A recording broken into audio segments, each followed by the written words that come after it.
Hello everyone! It's been a while since I've posted a video, but I am finally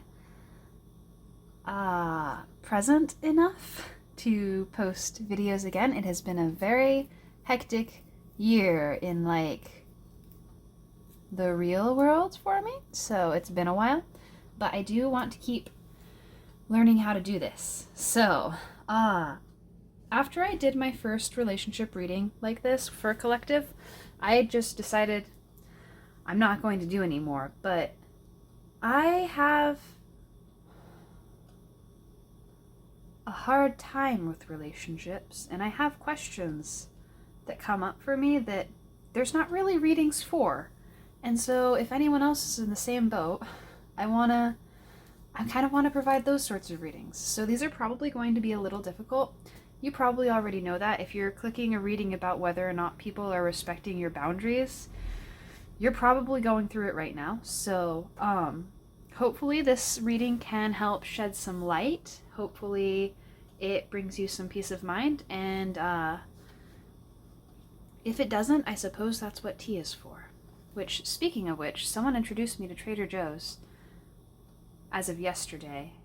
And their tea is fantastic. I didn't understand the appeal of Trader Joe's until yesterday, but now I do. Really, I didn't understand until this morning when I actually ate stuff with their products. But anyway, wonderful tea. I've had 2 cups of tea. This is my second cup of tea today. We really are out of the busy season where I live. It's nice. So for your piles, I actually did the whole little item selection thing, and I just did the whole 9 yards. I'm going to be using the same tarot deck through each of these readings. It's a Tarot of the Divine, because that's a wonderful deck, but we have little items this time. So for pile 1, we have, let me see here. Okay, good. We have a perfumery accord for Jasmine, which is I didn't pick a very good object here, did I? Because I can't let you smell this. Because we haven't invented the technology to smell things through a screen. Once we do, the perfumery business is probably over. But this is a very sweet, kind of delicate floral smell. I really am a fan of jasmine. It's not too overwhelming for me. I suppose it could still overwhelm other people, but it tends to be very easygoing. So jasmine key for perfuming. And then this is a little wax star for sealing a letter with. And yeah, so like wax sealing. I read this list of dark academia themed hobbies, and one of those hobbies was writing love letters to your future lover and then sealing those letters with wax seals. And I thought that sounded so romantic. I bought myself a wax sealing kit, but I don't have a future lover to write to.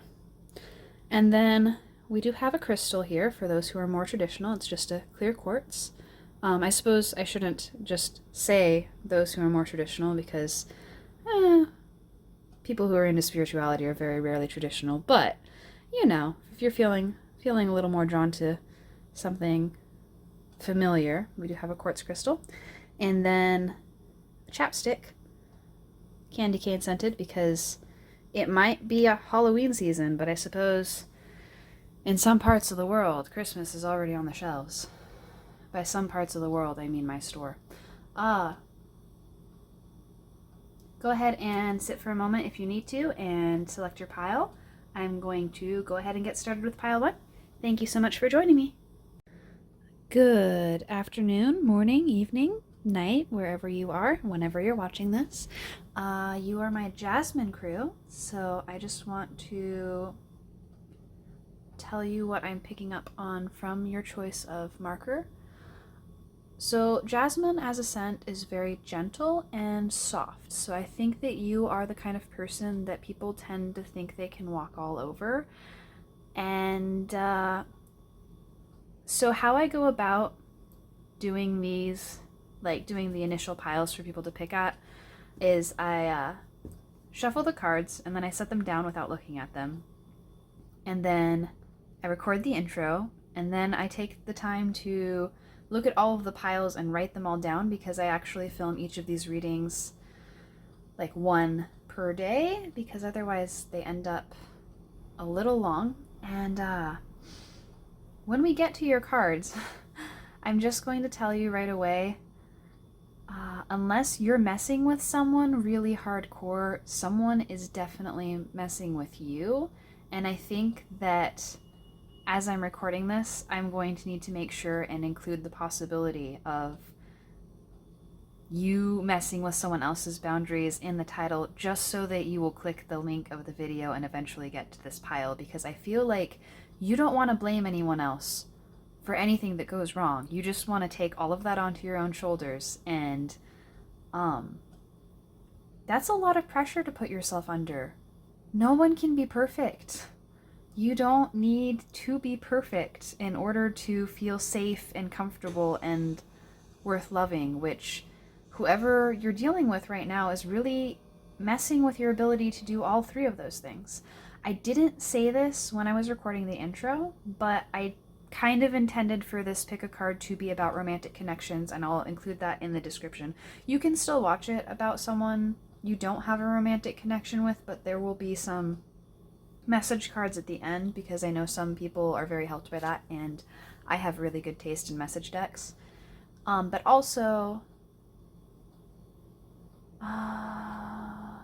if it does apply to, also, like, you know, sometimes relationships are messy, and I think for a lot of people who end up on YouTube watching pick-a-card readings about their connections with people, like, a lot of the times you're dealing with something that everyone else is telling you is really simple.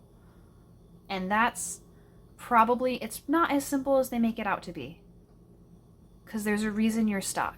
So, today we're looking at boundaries, and I feel like boundaries are not your strong suit, and I don't think, maybe sometimes you do really overstep other people's boundaries, but I don't think that's really the case here. I think that in this instance, your petals are getting bruised. So I'm gonna look at your cards and tell you what I can about the situation from then, and then I'm just gonna do a simple 3-card with our tarot cards over here and do some oracle cards, and that will be the bulk of your reading. Then we have just some message cards and an affirmation cards, because I feel like this is the sort of topic where people are just going to need a little bit of affirmation afterwards. So, and I have a really good affirmation deck too. So, all right. Our people in this play are a gooseberry dragon representing stealth. For person B, actually. I wrote this down as person B.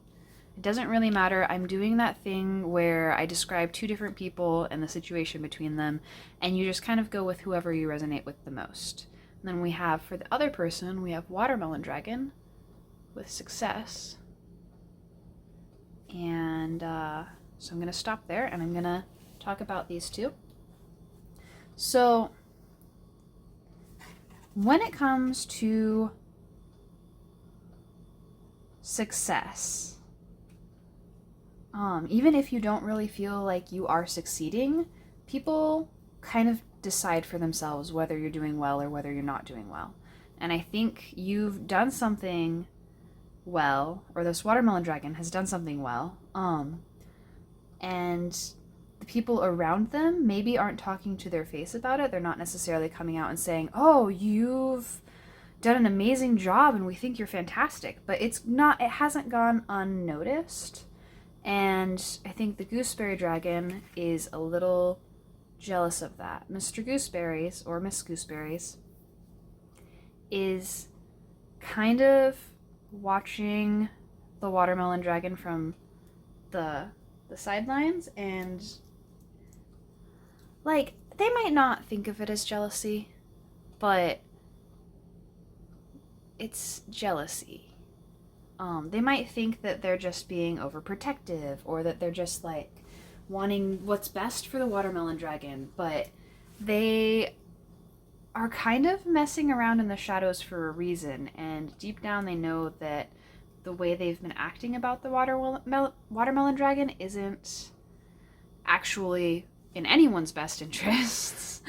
And they're really overstepping things that are okay to do, I think. They might be gossiping, they might be spying on the watermelon dragon from like whatever. I guess people talk about like spying on social media. I don't have a whole lot of social media that people who know me IRL have access to, so I don't have any experience with that. But if that resonates, like if you post social media a lot and people know what your social media is, you know, they're nosing around. I guess you could be the gooseberry dragon and you're nosing around someone else who succeeded, but in that case, you should really stop, because the goose girl is kind of the card describing the situation. So, in the original fairy tale of the goose girl, or an original version of the fairy tale, I guess, because fairy tales evolved in a way that was very lateral, so there was a lot of simultaneous evolutions. But in the story of the goose girl that I always learned, we have a princess who is deceived by her maid into effectively switching places with her.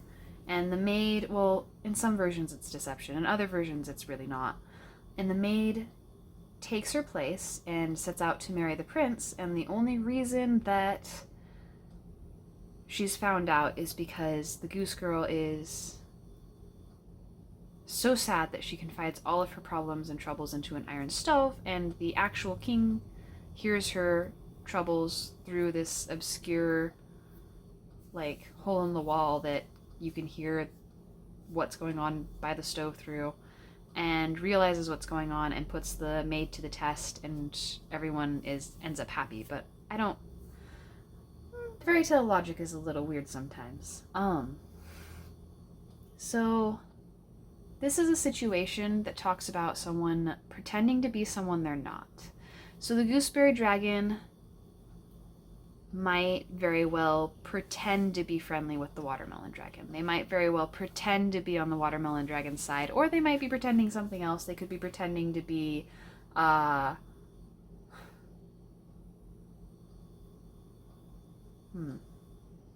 what am I thinking of? Like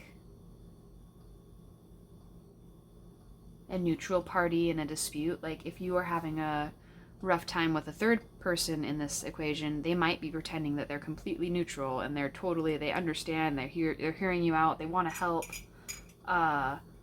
but they have some ulterior motives.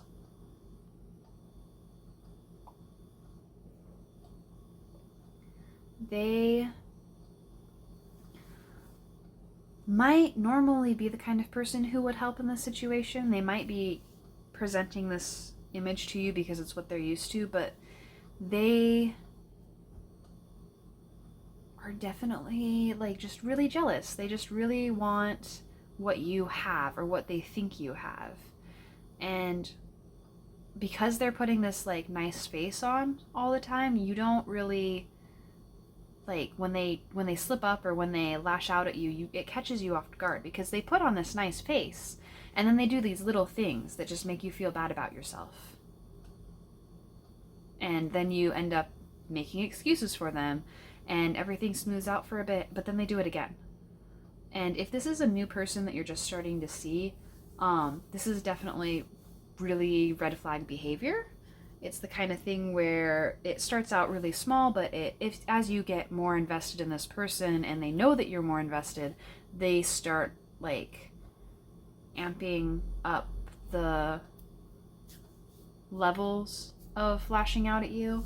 I'm reading this webcomic lately called The Makeup Remover, and in it, oh gosh, I don't know. I'm gonna have to cut this out because I have to pause for a moment. Oh, but I can't because I'm filming with my phone. I don't want to spoil it, but there is I don't, so I'm gonna try and not talk about the ending of this, but there's a period of time where our really tomboyish heroine ends up dating the most popular boy in her class, but he is only getting close to her because she's better at photography than he is, and he sees her as a threat, but also his feelings are actually a little bit more deep than that. And she ends up, through this situation, she ends up seeing, like, realizing how much worth she has to the people around her, but he's not good to her. He seems like he is on the surface, because he does so many, like he's so perfect. He does everything right. And it's just so easy for her to overlook the little ways that he leaves her feeling insecure. Like, one of the things that he does when he asks her out is he just acknowledges how she feels about him. He asks her if she likes him, or well, he doesn't really ask her, but he just says, "I know you like me." And then, like, somehow they end up dating without him ever telling her that he likes her. And this is that kind of situation where they seem really perfect on the outside, but as you get closer to them, they are just taking from you. They see you as someone with natural talent or natural beauty or natural kindness or something that they always feel like they're lacking. And it's not necessarily that they want to steal that from you exactly. It's more like they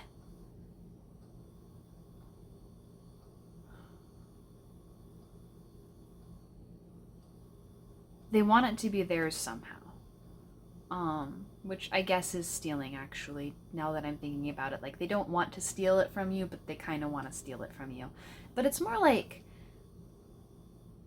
they're still trying to convince themselves that they're doing the right thing.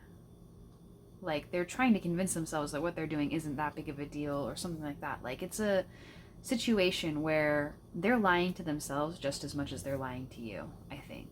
So, that's what I have here. That was supposed to be a person A, person B setup, but I guess you're the watermelon dragon, and that's how it is. It's neat when people do those kinds of setups and make them a little vague, but I feel like we all know who the audience is with those setups. Like, we know who you are, and we know which energy is not coming from the viewer. I think deep down. I don't know. Maybe I don't know things. Okay, so I'm gonna get your tarot now, and I'm gonna just double check and make sure that I have everything in view properly. I really hope that was. Oh, okay. Yeah, we're good. All right. So, I'm just gonna do 3 cards. The first card is going to be you, and then we have the second card will be them, and that's just the energy they're putting into the situation and the energy you're putting into the situation. And then we'll draw a middle card for the situation itself. I guess it's basically just reiterating this, but with more symbolism, and then also a card on the bottom. We'll see if we can get more information out. So for you, we have the Wheel of Fortune in reverse. And then for them, we have 8 of Swords. And then what the relationship between the two of you is the Knight of Cups in reverse. And then on the bottom of the deck, we have the Page of Wands. So the reason you're not able to admit that your boundaries are what's being violated here is because you don't see yourself as having anything to violate. You're like, well, I don't have anything to offer, so why would they be taking anything from me? But, like,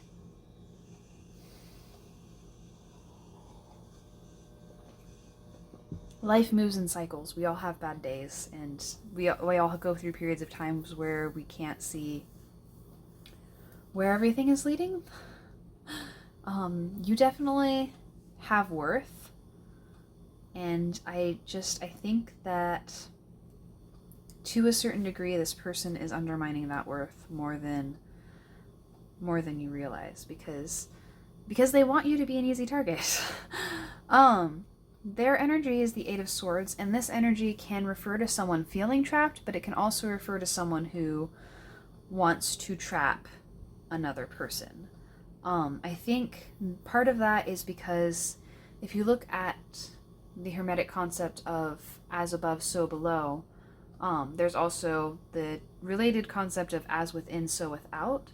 Because they feel trapped within, they feel like they're insecure, so they want everyone else to be like that. And you stand out as someone who has a lot of reason to not think the way they do. So they feel like they can't do anything themselves. They feel like they can't ever break free of their surroundings. They can't ever let themselves stand out because they'll be punished or because they'll mess things up. They do everything they can to conform. They try and blend in to the background as much as possible without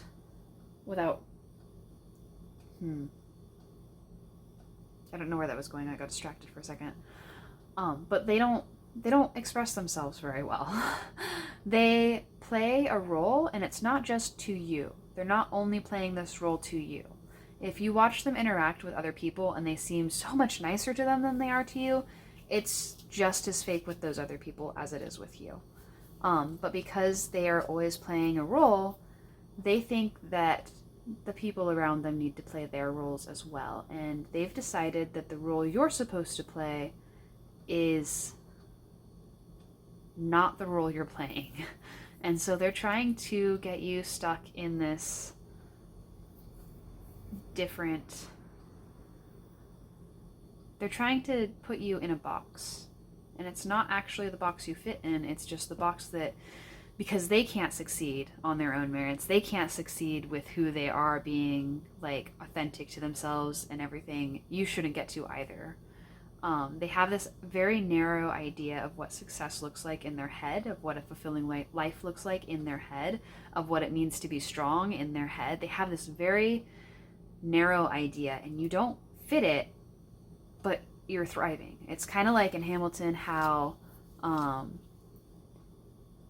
during Wait For It, Aaron Burr sings, hold on. Hamilton doesn't hesitate. He exhibits no restraint. He takes and he takes and he takes and he keeps winning anyway. He changes the game and he raises the stakes, and if there's a reason, he seems to thrive when so few survive. So it's kind of like they have this idea. They're the Aaron Burr to your Alexander Hamilton, per the musical, not per history, because the musical definitely is not historically accurate. But they see you thriving and they see you shining so brightly, and they're like, I did everything right. I did the talk less, smile more thing. I put on this facade of being like the perfect person, and I am getting nowhere. I just reassure myself. I reassure myself that I am just waiting. I'm lying in wait. I'm going to take the first opportunity I get to succeed. But these opportunities just keep passing them by, and that's really what the difference between the two of you is. We'll get to that. Page of Wands. I'm totally going to forget to get that. We're just going to skip the Knight of Cups for a second and return to it. The Page of Wands is about seizing opportunities, and you seize opportunities. You don't necessarily see it as seizing opportunities. It might just be like, oh yeah, I'd like to do that, and so you do it. But they don't. They see these opportunities come up in their life, and they're like, yeah, I'd like to do that, but I'm not going to say that out loud because it looks lame if I want to do that. Like, oh, I'm not going to admit that I want to do that because people will think I'm needy. You just ask for what you want, and so you get what you want, and they resent that about you because they can't ask for what they want. I don't even think they can let themselves know what they want. I think they're so wrapped up in this attempt at conforming and being what everyone else asks them to be that they've forgotten how to want things for themselves, which is pretty sad. But it's also it's not really your business how sad they are, to be honest, because they aren't treating you right. It only becomes your business how sad they are if they treat you right, and you want it to be your business, honestly, because that's how it is. A lot of times people will treat you wrong and then expect you to like sympathize with them, and so let them keep treating you wrong because they're so miserable. And this person is absolutely miserable, but that doesn't actually mean they have the right to treat you badly or make you miserable too to match them. You know how they talk about like low vibration and versus high vibration, and when you raise your vibrational level, you have to leave people behind. This is the kind of person who tries to lower other people's vibration in order to keep them from leaving, probably. I think this person has a lot of abandonment issues.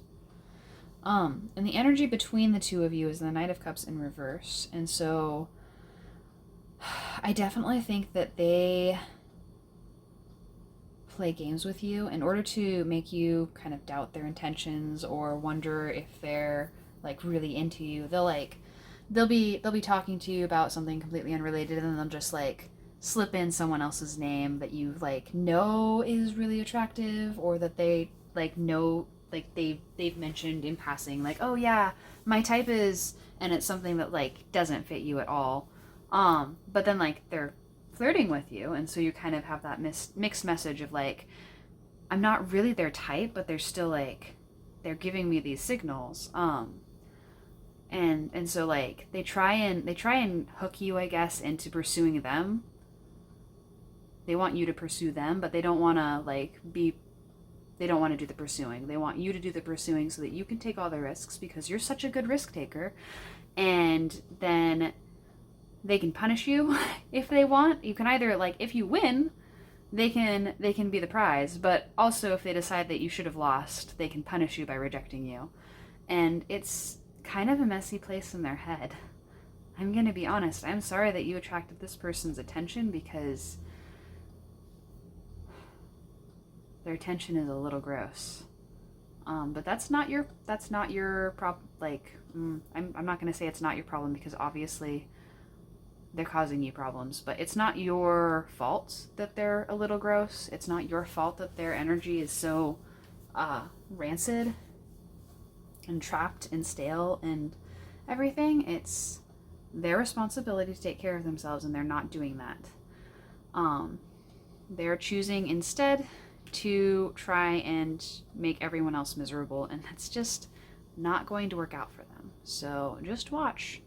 They're gonna keep doing this to other people, and one by one those other people are going to leave them all alone. You don't want to be the last person with them. I would strongly recommend, well, I mean, this is just to pick a card. It is for entertainment purposes only. I don't know the full situation, but from what I'm seeing, I would definitely recommend not being the last person to leave this person behind. Because I feel like whoever is the last person with them is gonna really go through it.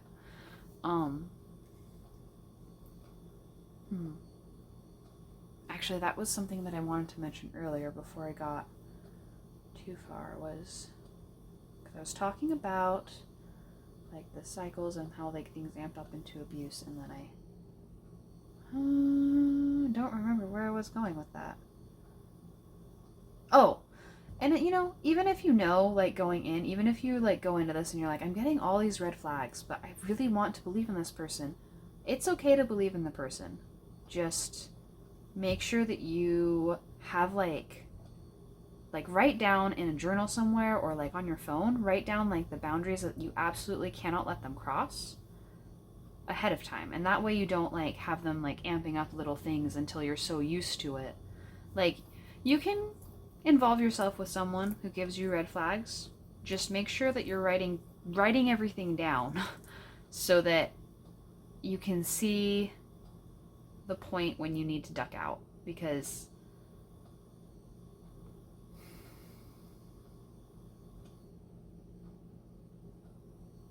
I don't know. Because I know that like it's really hard to hear that someone is giving off red flags, and I know it's really hard to hear that someone isn't worth trying for, and I don't think it's a bad thing to want to try for people. It's also totally okay if you hear this and you're like, well, this is the confirmation I needed to not talk to so-and-so anymore. But like, it's okay if you're hearing that this person is bad news and you still like want to see for yourself. That doesn't mean that you deserve to be hurt. It doesn't mean that you deserve whatever it is they're throwing at you. Just writing things down will help, and just make sure you have an out for when you need one. I'm gonna go ahead and draw your oracle cards now. I made myself sad, so we're just gonna move on to these mindfulness themed ones. So let's see here, setting things down for these ones. So the first card I have for you from these ones, I'm gonna draw 3 from this deck, is Tending the Future.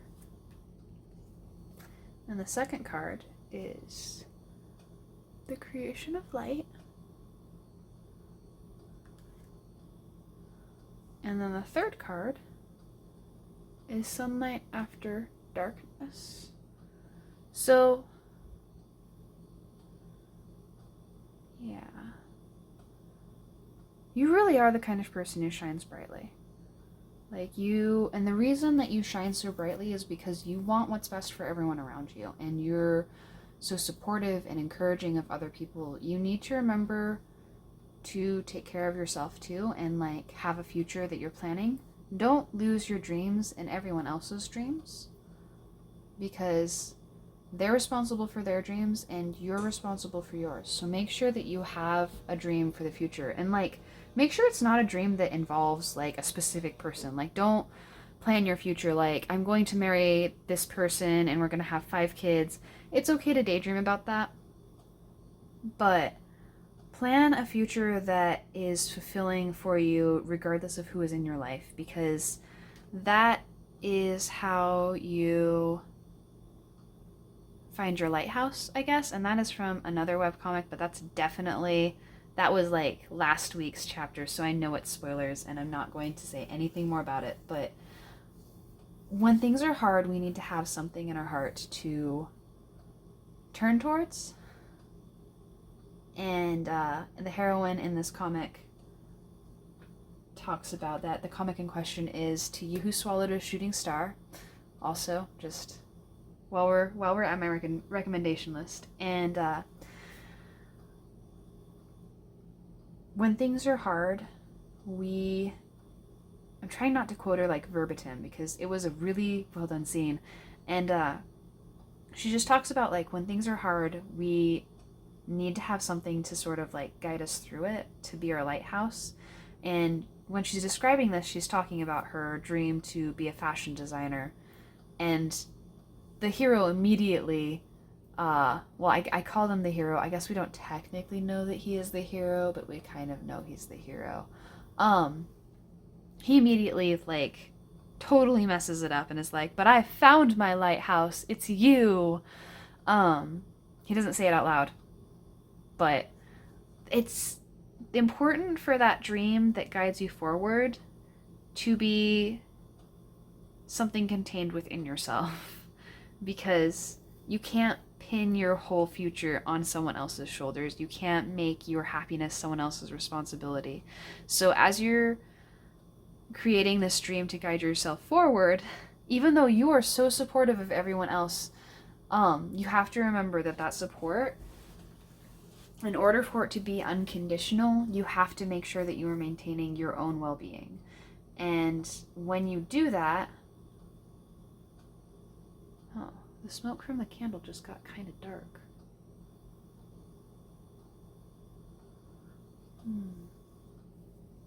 When you do that, it makes people like this gooseberry dragon have a lot harder of a chance to get their hooks in you. There are all these mind games that they're playing. If you're taking care of yourself, those mind games are a lot easier to ignore. They're still gonna hurt. They're still gonna pinch a bit, but it's a lot easier to reorient yourself if you have this lighthouse to guide yourself forward. And like, that'll get you through. That'll get you through pretty much anything, to just have a dream, something that you can carry in your heart, and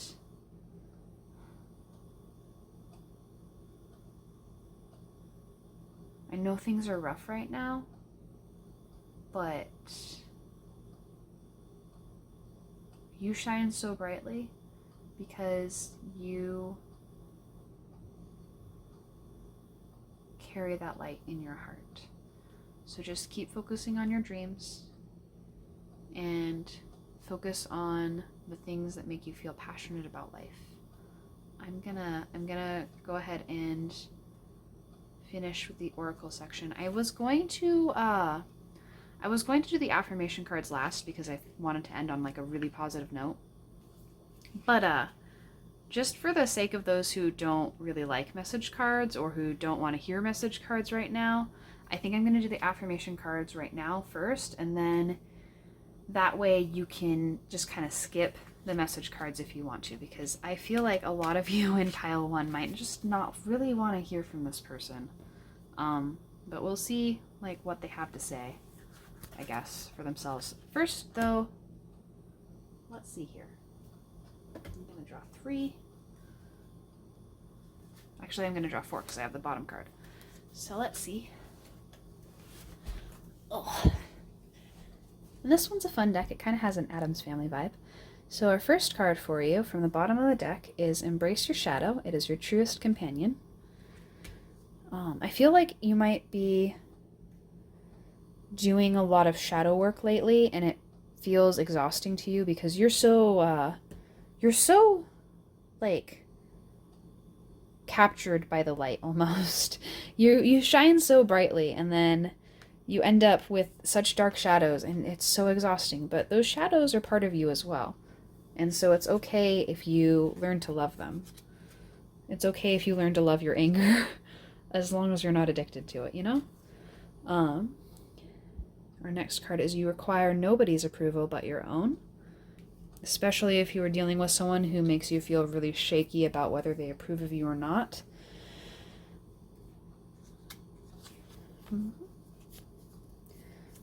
And your worth cannot be measured in a mirror. So if this person is nitpicking your appearance, they're wrong, objectively, first of all. And second of all, even if you are the ugliest person in the world, you are still capable of being, like, the most incredible person in the world at the same time. And forgive those without the sight to see your magic. They go without.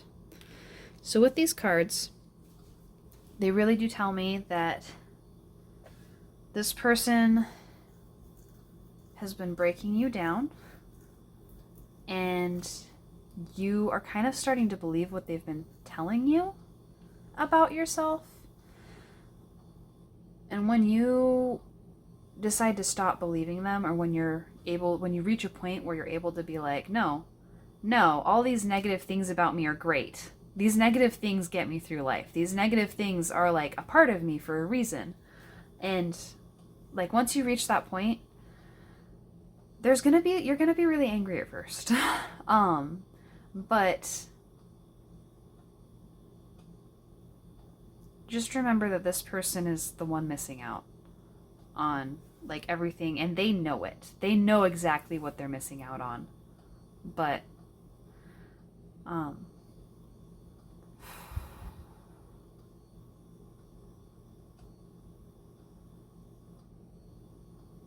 yeah, before I continue, I have one last pop media reference. It's not really, well, it's not really like pop media reference because all of my interests are obscure. But one of the heroine in Arina Tanemura's Gentleman Alliance Cross has this scene with the love interest where she describes, like, she talks about how our strengths and our weaknesses are often the same traits.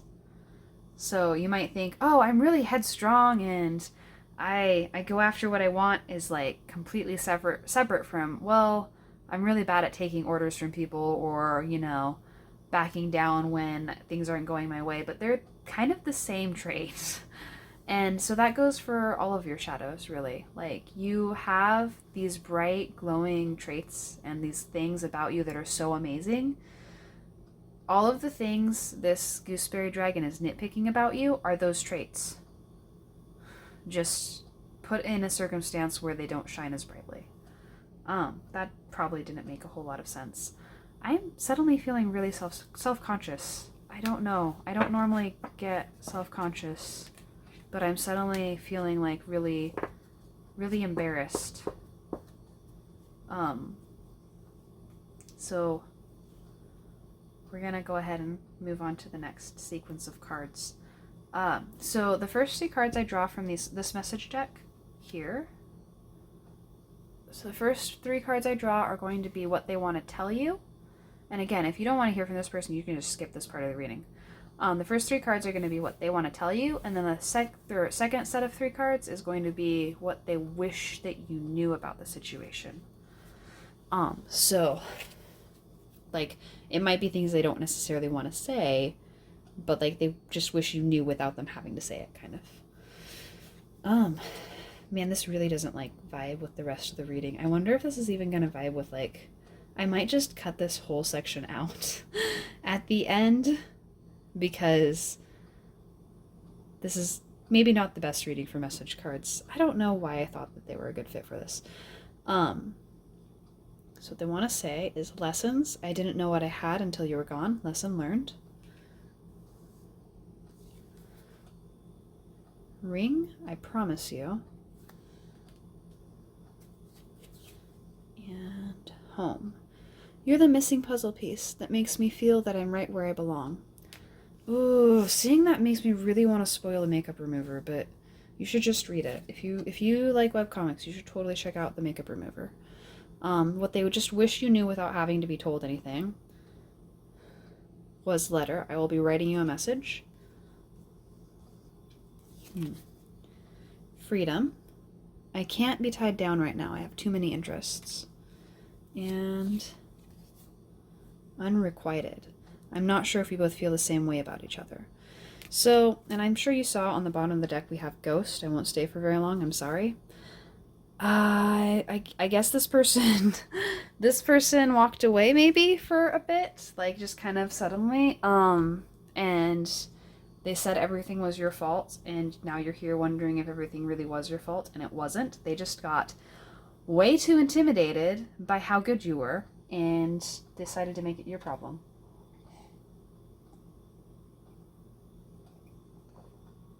But they do know exactly what they're missing out on. And,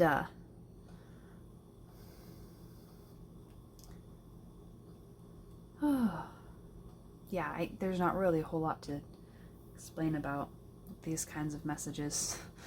But, wow. Wow.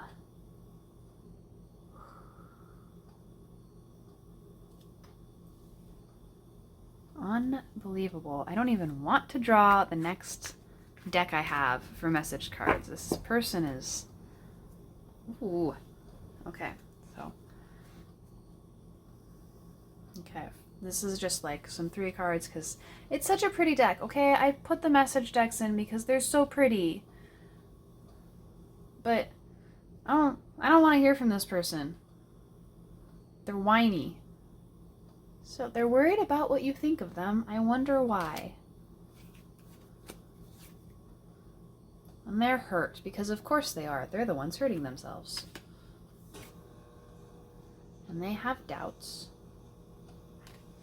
Which I guess echoes that 8 of Swords energy. And they feel like they can't communicate. They want you to know that they want to communicate, but they don't think they can actually do it. So please just pretend that the communication happened, I guess. This person annoys me. I'm going to draw you another couple of affirmation cards because you deserve them. You're not lost. I'm going to put these away because they're annoying.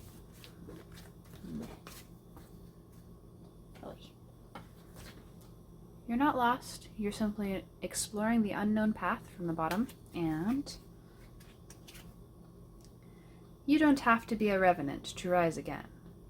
So I'm sorry that this person has been such a horrible person to you, and now they're like trying to guilt trip you, I think. And I imagine that's probably going on like in the real world. Like you probably see evidence of that in the real world, which is why you're here on a pick a card reading, because if they were actually leaving you alone, you wouldn't need a pick a card reading. Anyway, that's all I have for you tonight. I hope you have a lovely day or evening or, wherever you are, whenever you are. Thank you so much for watching. If this was helpful, let me know down below. If it wasn't helpful, let me know that too. Or don't comment. You don't have to comment if you don't want to. I would just love to hear from you. Have a good night. Thank you.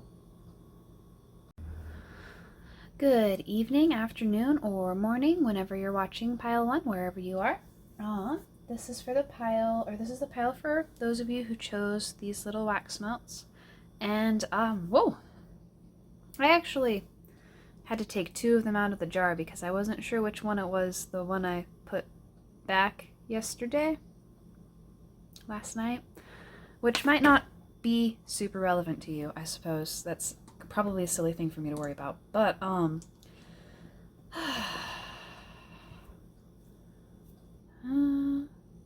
I think sometimes it's really easy to feel like we're replaceable or expendable. So I'm going to try and guess a little bit about you from this first. But before we do, I just want to let you know I did already look at these cards, 3 cards here. I haven't looked at the other Oracle decks or the tarot cards yet, other than when I was shuffling your affirmation cards, because I figure since this is a hard reading, we could all use some affirmation. And one of the cards that really wanted to come out, and I don't know if we're going to draw it when I draw the Oracle cards, was to use your time wisely. It is your most precious gift or something like that. Your time is valuable, basically. So just a quick reminder that what you do with your time is meaningful.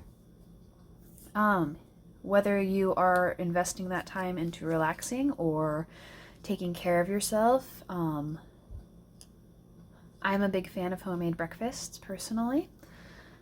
Or if you are using that time to create something or just to spend it with friends and loved ones, that's meaningful for you. That's meaningful for all of your loved ones too, I think, because the people who care about you want to see you do well. Even if that time is just living an ordinary life, that life is kind of a miracle, because there are so many things that could have happened that would have stopped you from being here today in this moment. So just make sure that you are investing your time in a way that benefits you, because I feel like you have a really hard time valuing yourself. You're willing to show everyone around you all this love and appreciation and concern and care, and you prioritize them. You prioritize the people around you so much, and you don't necessarily get that in return, and you don't generally resent it, I don't think. Sometimes it probably gets to a point where you do, but for the most part, you just accept that as being right and okay, and I don't think it is right or okay, and I don't think it's something that you can sustain forever. So I think before we really even get started, this is just a reminder that it's good to take care of yourself.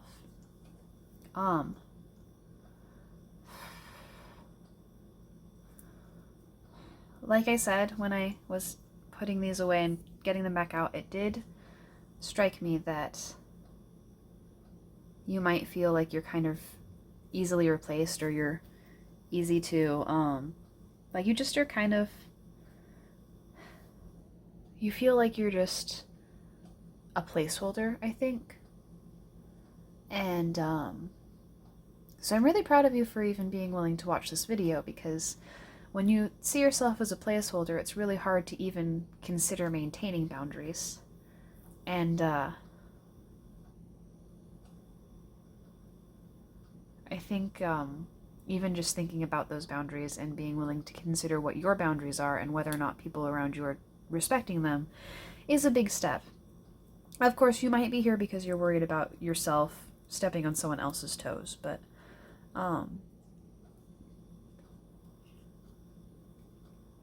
it's still a big step for you, I think. I think you have a really hard time acknowledging boundaries as something that's necessary, because you've spent so much of your time and life being told that you shouldn't have them, and being told that you should just go along with what everyone else thinks should be You've been told that love means to just sacrifice yourself.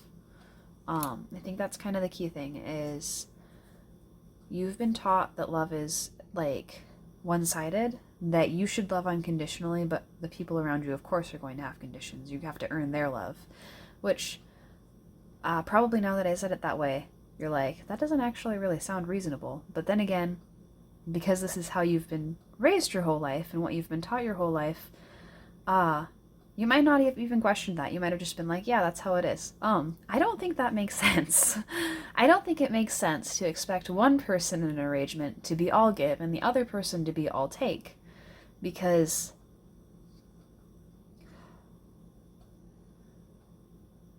like, one person's going to end up empty and the other person is going to end up a hoarder. And my whole family are hoarders.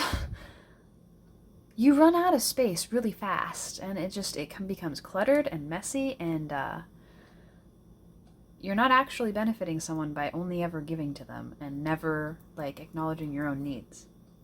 It's okay, and even like good for the relationship, for you to be like, this is what I need, this is what I want, this is where I'm at, and just to talk about it. And when that's actually going to come up for your readings, because as I said, I have already looked at these cards, because I write them down in between, like I do the introduction and I haven't looked at them yet, and then I flip them all over, write them all down, so that way if I end up needing these decks in between, or something happens and they get shuffled around, I can just, pick up where I was.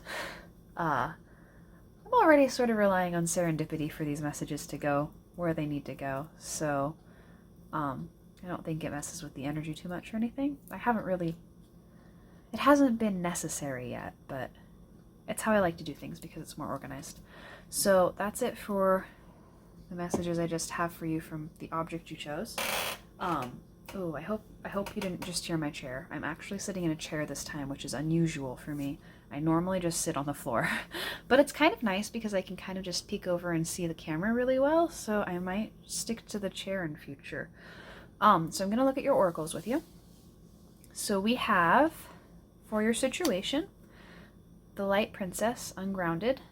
And right off the bat, I feel like this card is saying that you are worrying about this a lot more than you need to. I think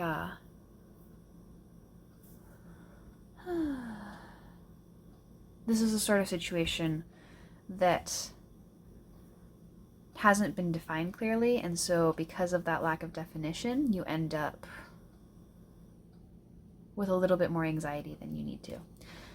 So I tried with the first pile, and I'm going to try again with this pile. I tried to do a person A, person B thing where I don't really decide which one you are. It didn't go very well with pile 1, but we'll see how it goes with you. So our first person here is the Turnip Dragon, Resilience.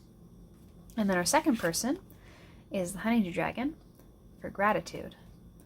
And actually, now that I'm thinking about it, this energy might very well be mirrored between the two of you, so it might be that both of you kind of are represented by the Turnip Dragon, and both of you are kind of, like, rather than representing two individual people, this just represents the energies at play here.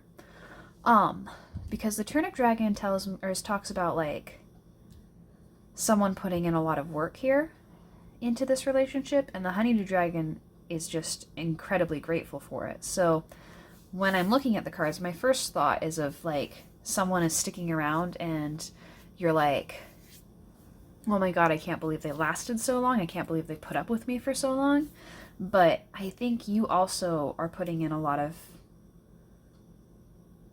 energy and time and effort into this relationship, and this other person is seeing that and is glad for having you and is like, oh, I don't know what I'd do without this Honeydew Dragon. I don't know what I'd do without you. So it goes both ways. I feel like both of you are putting in a lot of time and effort and energy into this relationship, and both of you are just like at a point where you'd be so lost without it, which is I feel like this reading for you is kind of nerve-wracking because you're really afraid that you're going to be told that this relationship that you've poured so much energy and effort into is actually worthless, and it's not.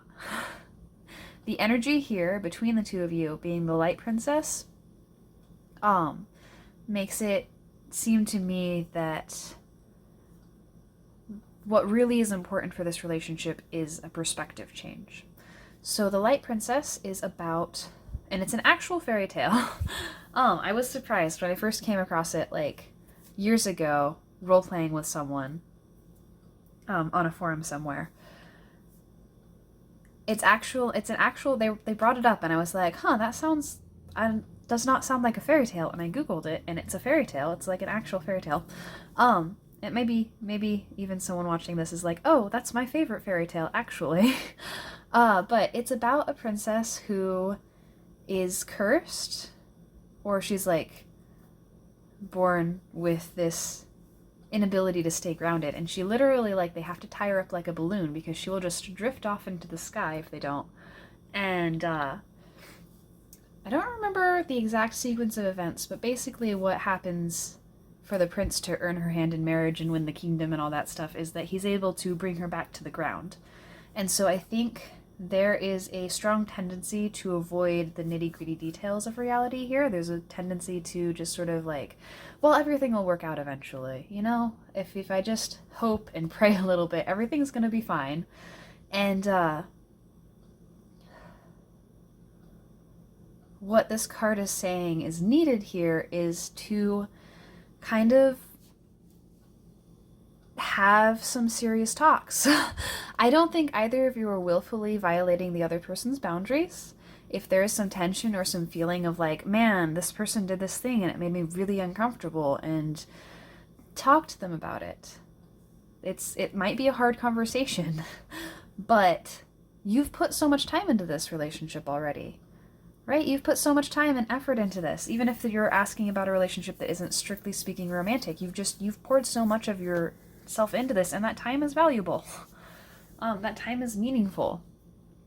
So if you're not willing to have some hard conversations, you should probably stop putting your time into it. But if you've been willing to put all that time into this, then maybe a hard conversation isn't too big of a deal. It's maybe something that won't make or break you specifically as a person. It might make or break the relationship though, so you should probably try doing that. And if you're worried about making your person uncomfortable, or you're worried about like stepping on your person's toes, ask them like where they're at with things. Talk to them about where they're at and what they need. But I really think if you're here, you're probably dealing with some like anxious feeling or an uneasy feeling, like what if they actually turn out to be a bad person? This is too good to be true. And just take things one step at a time. And if you feel like they are doing something that makes you uncomfortable or makes you feel expendable, talk to them about it. Just like let them know where you're at and see how events play out. So I'm going to go ahead and move on to the tarot cards. I did actually peek at the bottom of the deck, and I think it's the World. So I'm going to take that. And then the first card is going to be you. And we have the Six of Cups. I have a friend who might be watching this video, and if you're watching this video and this is the pile that you're getting, I'm onto you. And then for your person, we have Eight of Swords in reverse. We had the Eight of Swords in pile 1, but it was upright. I feel a lot better about it being reversed, but I'm gonna check the guidebook in a second and just see what this author had to say about it, because we also had the Wheel of Fortune in the last one, but it was also flipped around. So the energy between you is now represented by the Wheel of Fortune. So this is really a relationship that you feel incredibly, well, like the Honeydew Dragon was, like, this is like, you don't know how you got so lucky to be here. And they don't know how they got so lucky to be here. And there's just this feeling of like, thanking your stars and counting your blessings and just being like, oh my God, this is the top of the list. This is the thing I am most grateful for right now. Let me see about that guidebook. Oh, this is a completely different energy than pile 1 was, and I'm really glad about that, because pile 1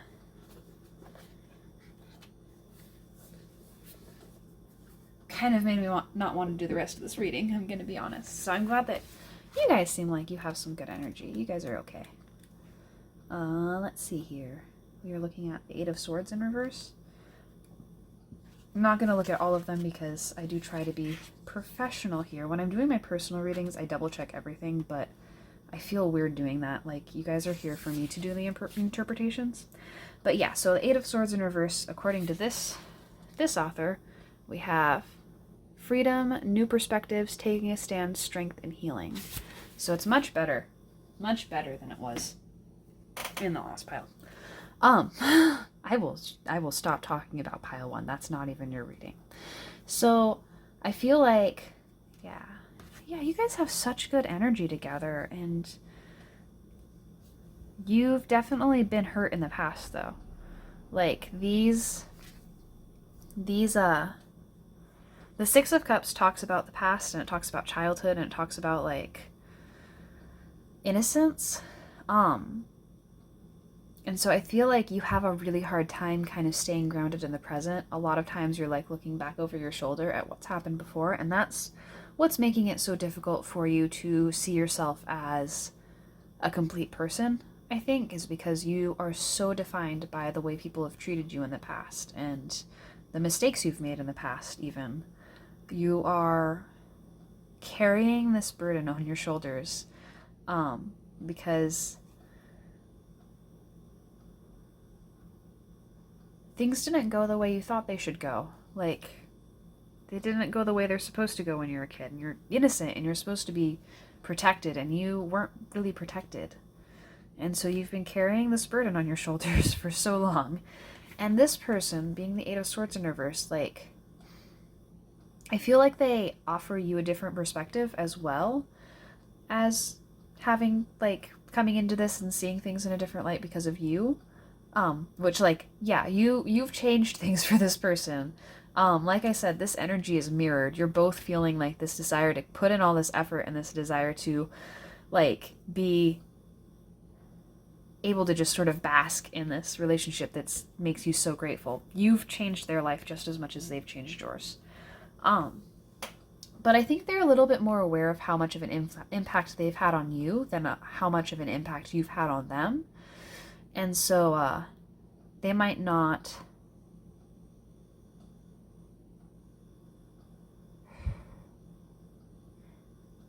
sometimes it might seem like they take you for granted a little bit. I don't think you mind it so much because you're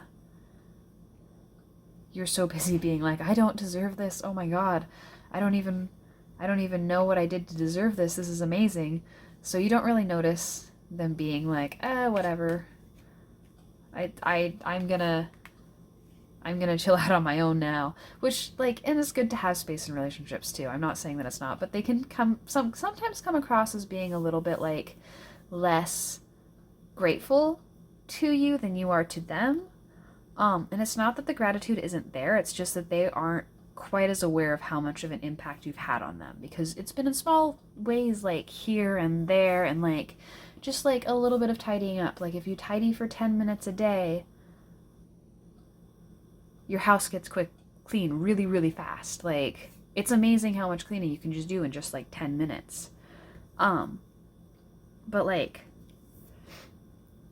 for you, you've changed their world in kind of like small ways over time, and in contrast, they know that, like, you've had all these rough experiences, and they know that they are a breath of fresh air compared to those experiences, and they're happy about it. They like being the hero in your story. But I feel like sometimes they can get a little cocky, and I definitely think that it's the sort of thing that they're only going to really realize how much of a difference you've made to them if you end up, like, away from them for a period of time. Either, like,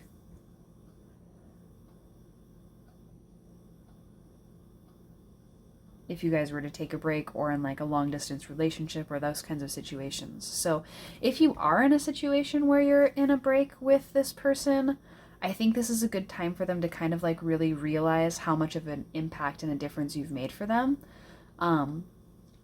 And that's like one of the major things that they're experiencing with regards to this relationship, is just realizing like, oh wow, I've been really relying on this person a lot. And if you're in like a no contact or separation, like this is one of the things that keeps popping up for them, is like, I really was relying on them a lot. And so and of course, if you're in a no contact or separation situation, then like it's kind of like, what are you even asking about boundaries for? But trust me, you can have boundaries violated even if you're not in contact with someone. It can happen. So so don't judge anyone who might be watching a boundaries video when they're in a no contact situation. Not that you would have any reason to judge, but like, I don't know. I don't know why that all came out. Maybe I'll edit that out later. I probably won't. I don't do any editing. So I don't know. You guys just have a really good energy, even if your person comes across as a little egotistical. It's still like, I don't know. I don't even really have a whole lot to say here. Just, I think you are you are worrying about things that will resolve themselves in time, and everything is gonna be okay. I'm going to draw some mindfulness cards for you now. Well, they're not mindfulness cards, like that's not the name of the deck. It's the Kitsune Oracle, but they're very mindfulness themed. So our first card is going to be the creation of light. And that is about like the light that we give into the world. So again, like, you've made a huge difference in this person's life. You probably make a huge difference in all of the lives of the people around you. Honestly, you just like to bring a smile to people's faces and like to make people happy. And sometimes you don't realize how much you mean to people, but you mean a lot. You really like brighten their lives up. Fleeting beauty. So again, there's sort of an urging to stay present in the moment. Fleeting beauty talks about how like there is a sort of beauty in the things that don't last. There is a beauty in the things that we can only savor in that small period of time that they're around, and then they're gone. I wouldn't take this, and just in case you're like, oh god, so that means this relationship is bound to be over because it's so wonderful and of course it won't last. It's not like that, but there is an admonition to just be present in the moment. Like, if it's not going to last, what are you going to do about it? If you know that this relationship is doomed to failure, what are you going to do about it? The only thing you can do is savor every moment that you do have with this person, and savor the time that you get to spend with them now. Whatever happens in the future is going to happen. We can't stop it. We can't fight fate. So just enjoy what you have in the present. Enjoy what you have now. When those anxieties start eating you up about how you don't deserve this and you're just going to wake up one day and it's going to have all been a dream, just enjoy the dream. Just remind yourself that even if everything does fall apart, you want to have memories with this person and enjoy those memories now. Like, try and just stay focused on what's happening now, and don't worry about the future. Don't worry about the past. Just, yeah, because even if you do stay together with this person, no moment that you have with them in the future is going to be the same as the moment you're having with them now. So even whether the things last or don't last between the two of you, the time you have with them right now is not coming back. So savor it. And then call forth the waves. And this card is really about doing something that takes effort. It's about asserting your will in the world and doing something that maybe scares you. So I think it is again talking about the need to establish what boundaries you need to establish. They can't be violating your boundaries if you don't know what those boundaries are. People obviously can violate your boundaries even if they, like, I don't know, like, that doesn't apply to everything, I guess. It applies in this situation, but, like, obviously if someone is doing something that's just flat out a horrible thing to do, I don't think your person is doing things that are horrible to do. If they are, this is probably not your pile. If they're doing things like ghosting you or calling you names or stuff like that, like, that is definitely a boundary violation regardless of what the cards are saying about the relationship. But, like, the energy that I'm getting from this person and from you right now, like, any boundaries that are getting violated right now are because they don't know that they're there. And when you talk to them about it, they'll fix it. They'll fix it. And if they don't fix it, then they're a jerk. But it's worth it to just try and tell them where you're at. Again, even if it's scary, even if it takes all of your energy for a second, that knowing that your boundaries are being respected is going to give you all the energy back. So even if you have to summon up all of your willpower in order to do it, just talk to them about what makes you comfortable or uncomfortable. Talk to them about what you need and where you're at. Communication is the key to any relationship thriving. I don't know if I said in the beginning, but when I set up this reading initially, I did plan on it being, like, about romantic connections. You can obviously apply it to non-romantic connections and just mentally edit out all of the romance talk, but I meant to say that at the beginning of the pile, and I was distracted, which is why I told you about the extra affirmation card, because I was distracted. And I just flipped this over and got this card, and it kind of caught my attention, I guess. So beneath the surface, which I guess we all know what's beneath the surface is probably not what's on the surface. So talking about things is the only way to go beneath the surface and go deeper. And when you talk about what you need out of the relationship, you'll be able to connect more with them and in a more meaningful way. Okay, so I'm going to draw you affirmation cards. So, like I said, this was initially intended to be about a romantic connection, so I have some affirmation cards because this is a rough topic and I feel like we can all use a pick-me-up. And then I have some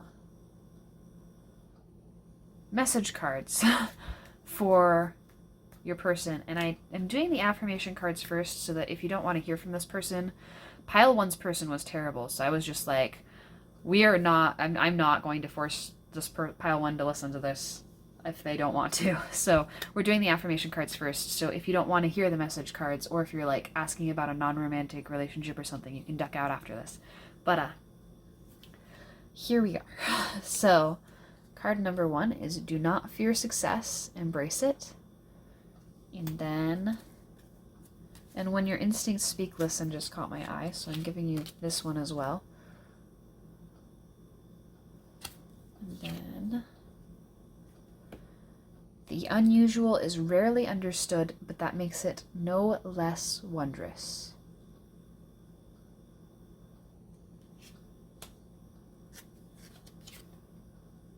And then we have creativity is like the moon. It may sometimes wane, but it will always wakes again.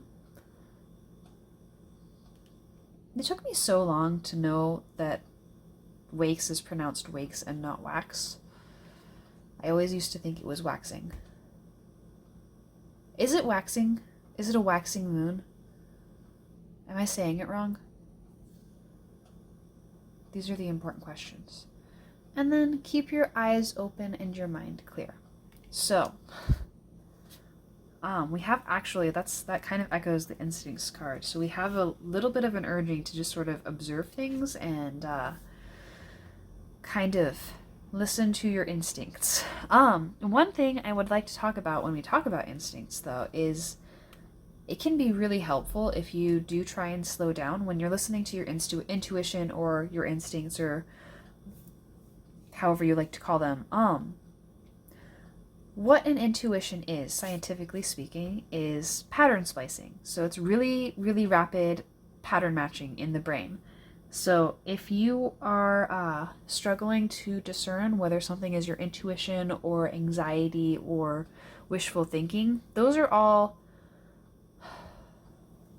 patterns that your brain is recognizing. So they're all kind of the same thing, which is why it's so hard to tell them apart. So one way to practice differentiating between, like, this is pattern matching to things that make me anxious because I've had a really rough time, or this is pattern matching to things that I'm hoping for because I use escapism to cope a lot, or stuff like that, is to just sort of try and ground yourself in the present moment and think, why am I thinking this? So why, if my intuition is telling me that this thing is true, what evidence am I seeing in the physical world to lead to that conclusion? And just sort of observe your own intuition. Listen to your instincts, but also, like, observe them and see where they're coming from and where things are flowing. Because intuition is just a really difficult thing to learn, honestly. We all have it, but none of us really know how to use it, I don't think. Even, like, really hardcore spiritual people don't necessarily know how to listen to their intuition when it comes to their personal life.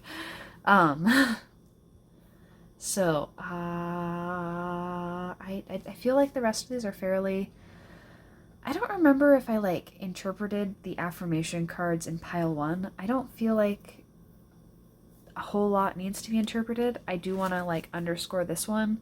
You're a really special person, and you've always been a little bit, like, on the outskirts of things, and I think this is part of the reason that it's so difficult for you to accept that you're in a good relationship, that you're in, or that you deserve to be in this good relationship, really, because you, again, are really grateful for it. You're not, like, in denial about it being good, but, like,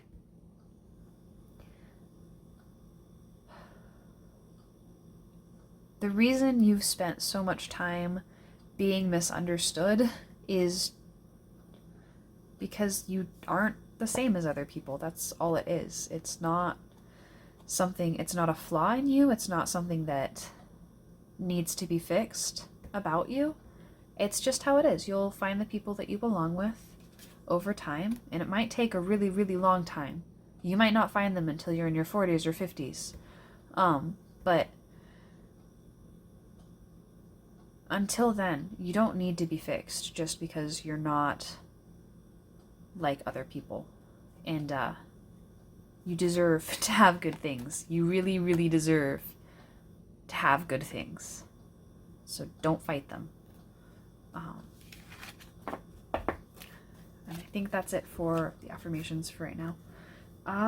Sorry for the random lecture on discernment, but I think discernment is really important. You're already practicing it by watching a pick a card, because you did pick your pile. Okay, so I feel like your person is going to be a lot easier to deal with than pile 1's person, so I'm just having to brace myself a little bit.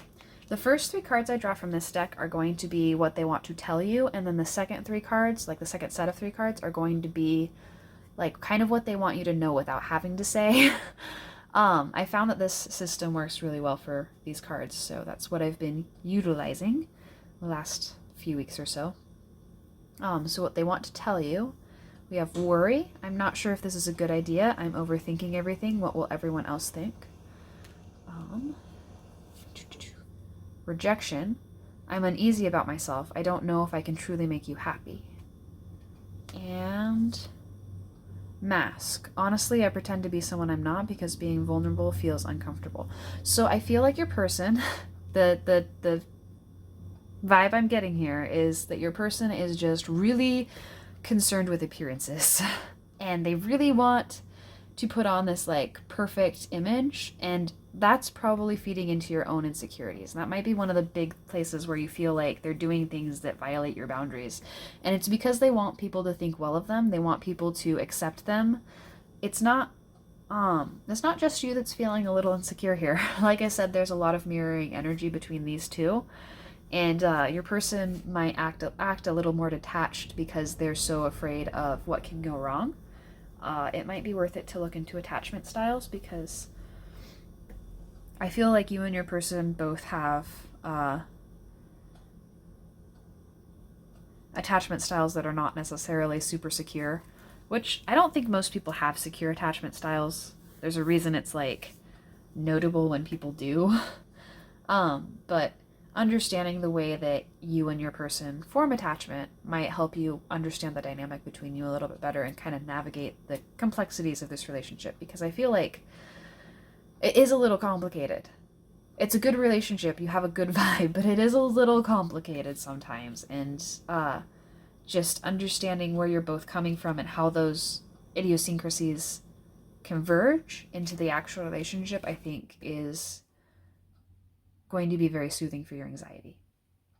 What they want you to know is influences. I'm distracted right now. Mountain, something or someone is standing between us right now.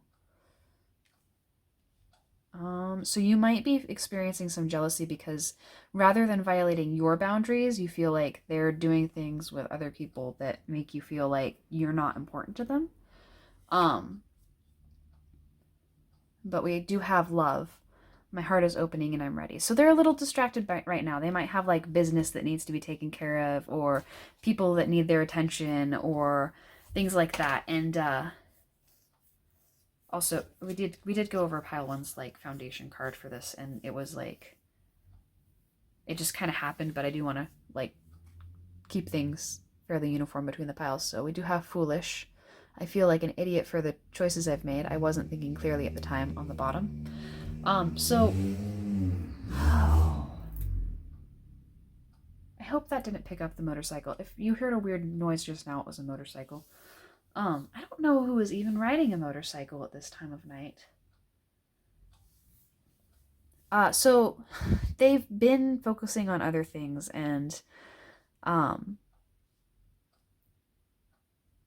they want you to know that they still love them, but they don't necessarily want to like come out and say it, which is a dumb thing to get hung up over. But sometimes people get hung up over dumb things. Like they're really worried that they're gonna seem too needy if they're like off dealing with all these other people, and then like they don't want to like, I think they don't want to come across as too needy, but they also don't really want to come across as like just doing it because like they know that they weren't around, so they want to like, they don't want it to be an obligation to show you that they love you. They want it to be coming from a really sincere place.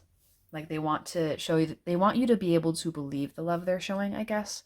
Because I don't want to, the way I said it the first time, it sounded like they don't want to like, I don't know. Maybe I'm overthinking that. Your person is overthinking, and they're making me overthink. So I'm going to just, that's what they want you to know. Is just, even if they have some things going on right now, they still love you. And it's okay if you're feeling clingy. It's okay if you're like, I really don't like this distance between us. If that is the issue you're having here, I don't really know that they're going to be able to immediately like make more time. But I definitely think if you told them that you wanted them to make more time, they would start putting that into motion. Because with Mountain, it could be something kind of serious that they're having to focus on right now, and they'd need to actually deal with that before they could. But they'll come back around to, like, you know, being all mushy and stuff, I'm sure. Or whatever counts for mushy in your relationship. I don't know anything about dating. You're getting romantic advice from someone who has never dated.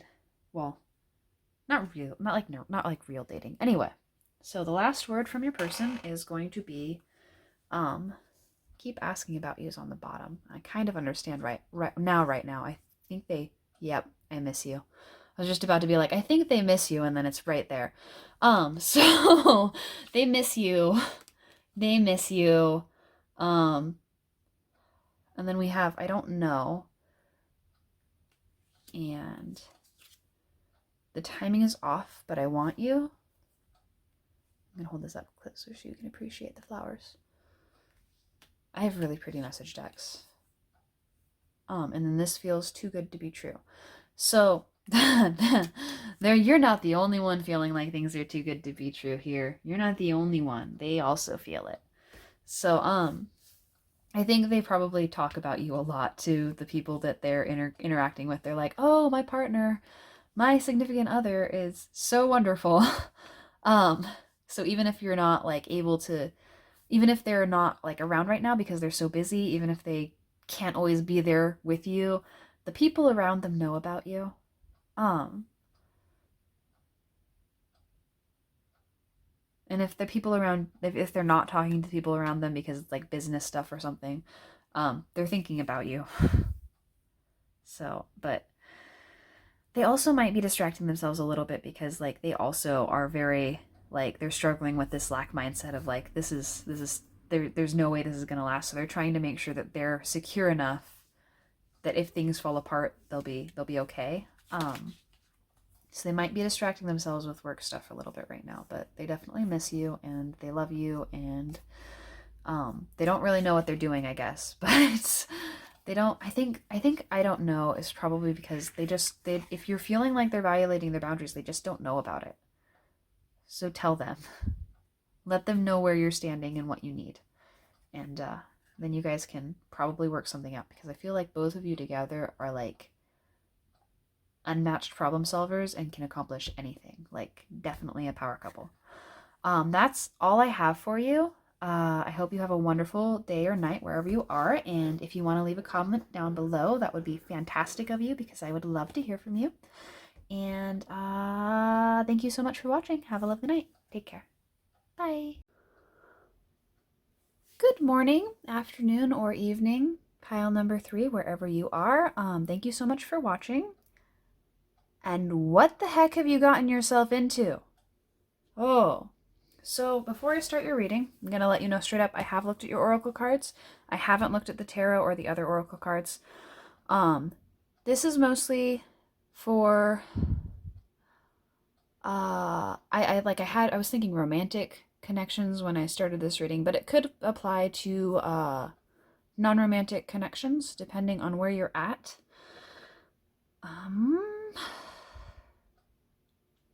That's just my quick disclaimer. I've been telling every pile that. What are you doing with your time and your energy? Oh, before I continue, before I lecture you, because there's going to be a little bit of a lecture. I had 3 jump cards for you. I had the decks were going crazy, which is why I'm lecturing you. So first we have the King of Wands in reverse and the 10 of Coins in reverse jumped out while I was shuffling. And then we also had an affirmation card jump out, so you get an extra affirmation card. And the card was, the rarest flowers bloom at night.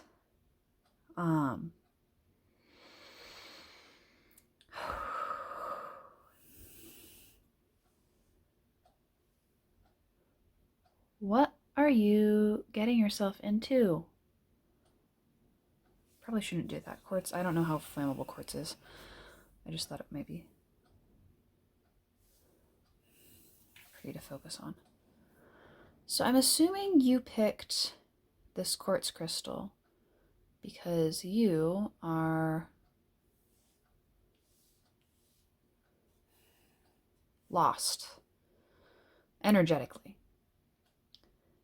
And I think you know deep down where I'm going to go with this, because you know that you are taking on way too much of all the energy around you.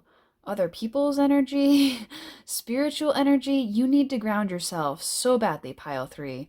Why aren't you grounding yourself? You can't live entirely in the spiritual dimension because spirits will go crazy over you, and they're going absolutely nuts, and they're pulling you in all sorts of different directions, and you can't even hear yourself think sometimes, can you? Because you're taking on all these responsibilities and it's wearing you down. You need time for yourself. And at this point in time, oh, there we go. I had it. It was crystal clear. It was really pretty. There we go. At this point in time, I don't think you even know how to get started with that. So I would recommend, I know I just told you that you can't spend all of your time in the spiritual world, but since you're there and you're a little lost right now, I would recommend setting yourself up with like a spiritual guardian. Create a spirit body that can just clear your energy field because you need to work on setting energetic boundaries. And you probably need to work on saying no more often in the physical world too. But for right now, just focus on clearing your energy field regularly, even of good energy. Just clear it of all of the energy and let yourself generate the energy you're dealing with rather than taking on so much energy from the outside world because you are so swamped. Everything is screaming at you. Like, I had cards jumping out, half the message cards wanted to come out because they see you as an easy target, and like, spirits aren't frightening creatures as long as you're grounded in yourself. There's nothing to fear from the spirit world. But once you stop grounding yourself the way you have, those spirits start, like, it's like with fire. When you let yourself start burning, that fire is just going to keep consuming you. It doesn't know how to stop. It just knows how to burn. There's a reason that the suit of wands in tarot represents energy, and there's a reason that the suit of swords represents spirituality, and it's because energy and spirituality bleed into each other. They fuel each other. Those elements are the elements that go best together dignity-wise because they feed into each other. They make each other stronger. So I'm not going to tell you to do something like drastic, like don't watch any more pick of cards or don't engage with the spiritual world, but make sure you're taking time out of your day to be present in the little things. Not even just like go outside, touch some grass or something, but like focus on taking care of your space. Like take 5-10 minutes of your day out. Instead of like meditating, clean your house, clean your room, make yourself a home-cooked meal, organize your wardrobe or straight stationery or something. Like, just take care of your physical space. I know you hate existing in the physical world. I know you're drawn to the spiritual because it's an escape, but your physical world isn't going to get better just because you've picked up some crystals. I mean, crystals are pretty. It might get better like visually, but like you need to start working on making physical changes in your physical life in order to feel better, in order to find your way again. You need to reorient yourself with the physical world. Okay? So I'm going to stop lecturing you now. And I'm going to look at your cards. Like I said, I did already kind of peek at them after I after I do the intro, I turn over all the cards for the piles and write them down so that I can keep track of that information while I'm filming, because I film like one pile a day. Otherwise, the cards end up like, I'll do like a really long reading for pile 1 and 2, and then pile 3 will be shorter, and then pile 4 will be like half the size of pile 1. So I try to do them one at a time, or one per night, so that I have energy to go through the whole thing, because this actually can really wipe you out. So before I turn over your cards, though, I do want to, well, I guess I've already lectured you enough, but I do want to say that I am picking up that you are an incredibly responsible person, and you take on a lot from the world around you, and just like from the energy that I got while I was shuffling, yes, the person in question is probably overstepping your boundaries, but like not in a physical way, more like energetically. They like the way they think about you is weird. It's not grounded in the reality of who you are, or something like that. Like, it's like they have this weird way of thinking about you that causes them to put you in a box that doesn't really suit you, I think, is really what the problem is, and that can affect how they treat you. But we'll take a look at the situation. I have cards, and we'll see what the cards tell us. So your situation card was The Princess and the Pea, which the keyword for it is sensitivity. And the guidebook actually talks a lot about ESP and being like an empath and things like that. I don't know if you identify with the term empath. I know that it's become kind of a hot button term where there's a lot of back and forth about whether people who identify as empaths are actually just like self-centered. There's a really interesting spectrum between narcissism and like extreme empathy, I think.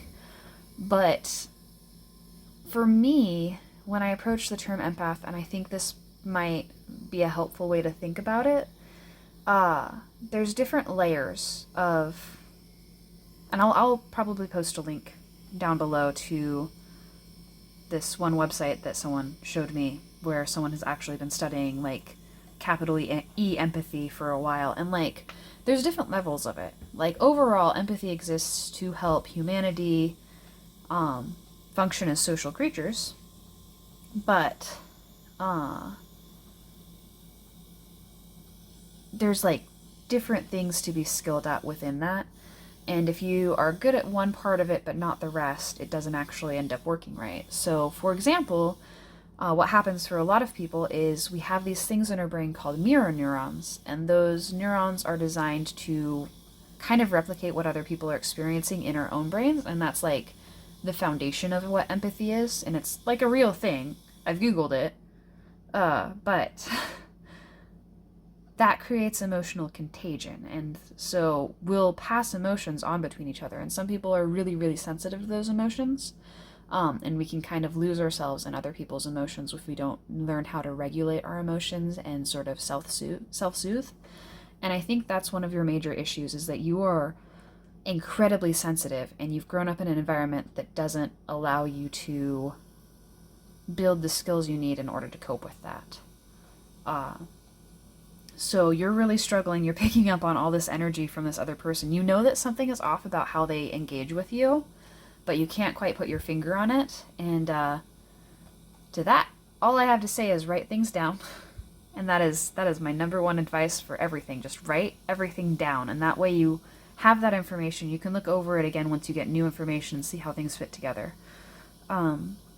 Sometimes I think we avoid writing things down because we don't want to face the truth. But we can take things at our own pace. And that was another thing that I was sort of picking up on. When I shuffle the cards, I kind of like count the shuffles and I go a certain number.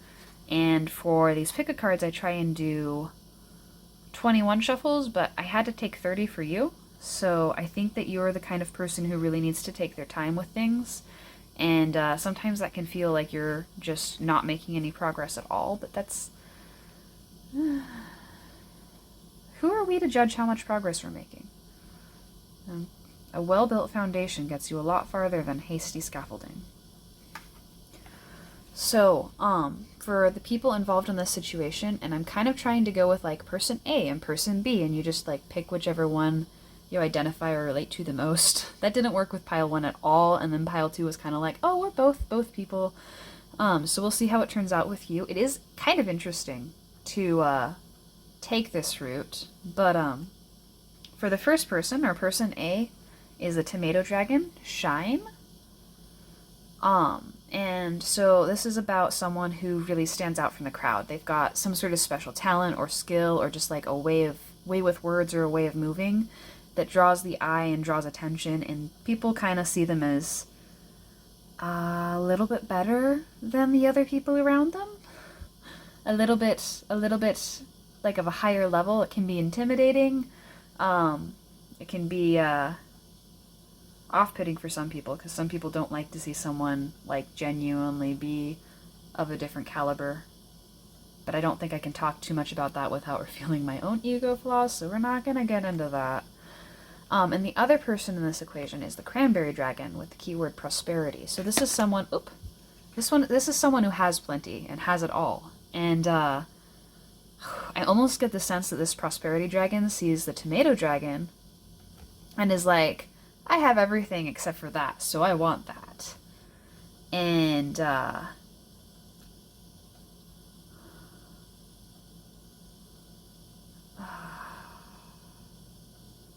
And that's not how you want to be loved, is it? That's not how you want someone to... That's not why you want someone around, or why you want someone to be around. Like, you want someone to be around because they actually, like, want you. And I think maybe you've been kind of in denial that it was, like this. Like, there's this fear in your heart that they only want you because of something you represent. Because you stand out from the crowd, and you're afraid that they're just kind of like everyone else who's come through your life, and they just want to use you the way you've always been used. My first instinct to that is to say that that's not the case, but I don't really know that. That might just be me being optimistic. I feel like maybe that's how it started out, and like sooner or later you have to address it. But I'm gonna go ahead and just... I do feel like you're probably the tomato dragon. If you're not the tomato dragon and you're like more on the cranberry side of things, like I have everything and this person is so special, then you probably just want to like give them everything. But they really are the kind of person who can like, they can get things on their own, and so it's really important not to smother them. If you're like particularly materialistic and like, I have all these things, I can give them presents, they have the right to choose what kind of things they want in their life. So let's go ahead and just open up your tarot cards. Well, open up is a weird way of saying it. Pull out your tarot cards. So we have the Seven of Coins in reverse, and that was on the bottom of the deck. And then we have the Queen of Cups. Oh, so that's another psychic card. You are so unbelievably sensitive, and you've been like escaping into it, and it's just like you are really strong. I had another thing when I was shuffling the cards. I got this really like intense sense of like, oh man, everyone's going to see I'm a fake. And then like a moment later it was like, I am the strongest psychic there is. I am so incredibly like badass and everything. And I feel like that probably happens to you. Like you flip between being really insecure and being really confident, and it's because you're like, you have this gift and you're escaping into it, and you know that it's weakening you in other places. It's making it harder for you to do the things you need to do in other places, but you don't really feel powerful in those other places, and so you're overcompensating. And because you're overcompensating, this gift is sort of taking over your life. Kind of like, I was just watching Star vs. the Forces of Evil because I found out it's on Disney Plus, and I didn't get to watch it when it first came out. And obviously one of the first episodes we have is like the normal human character Marco gets his arm turned into a monster tentacle that wants to eat everyone's bowels, and your psychic gift is sort of like that monster tentacle right now. Like, yeah, it makes you really powerful, and you can be the hero, and you can save the day, and you can do all of these things, but it also is... it's taking away from who you are. So you really need to... Sorry, I know I said I was done lecturing you, but you really need to ground, Pile 3. The next card we have is the Empress in reverse. And this card sort of represents your person. And then the last card we have for the situation between the two of you is the Hanged Man in reverse. So things are... things are at a stopping point between the two of you right now, which is probably good because I think both of you need to catch your breath. But with the Seven of Coins in reverse here, it might feel like things are not going anywhere between the two of you. So I don't know if you've run into these portions of spiritual Twitter. I don't know exactly where you are in your journey or what you've been focusing on, but you've probably heard the term twin flame, and if you've heard the term twin flame, you've heard about surrendering. And I think this is another place where you might kind of run into this like hiccup, where you logically you understand what surrendering is. It's just the act of not doing anything, and allowing for the universe to do what it's going to do. But there's sort of another aspect of it that I think people overlook, and it has to do with the same thing you've been struggling with throughout all of this reading so far, which is grounding yourself in the present circumstances. So if you and the person you're asking about have like severed ties at this point in time,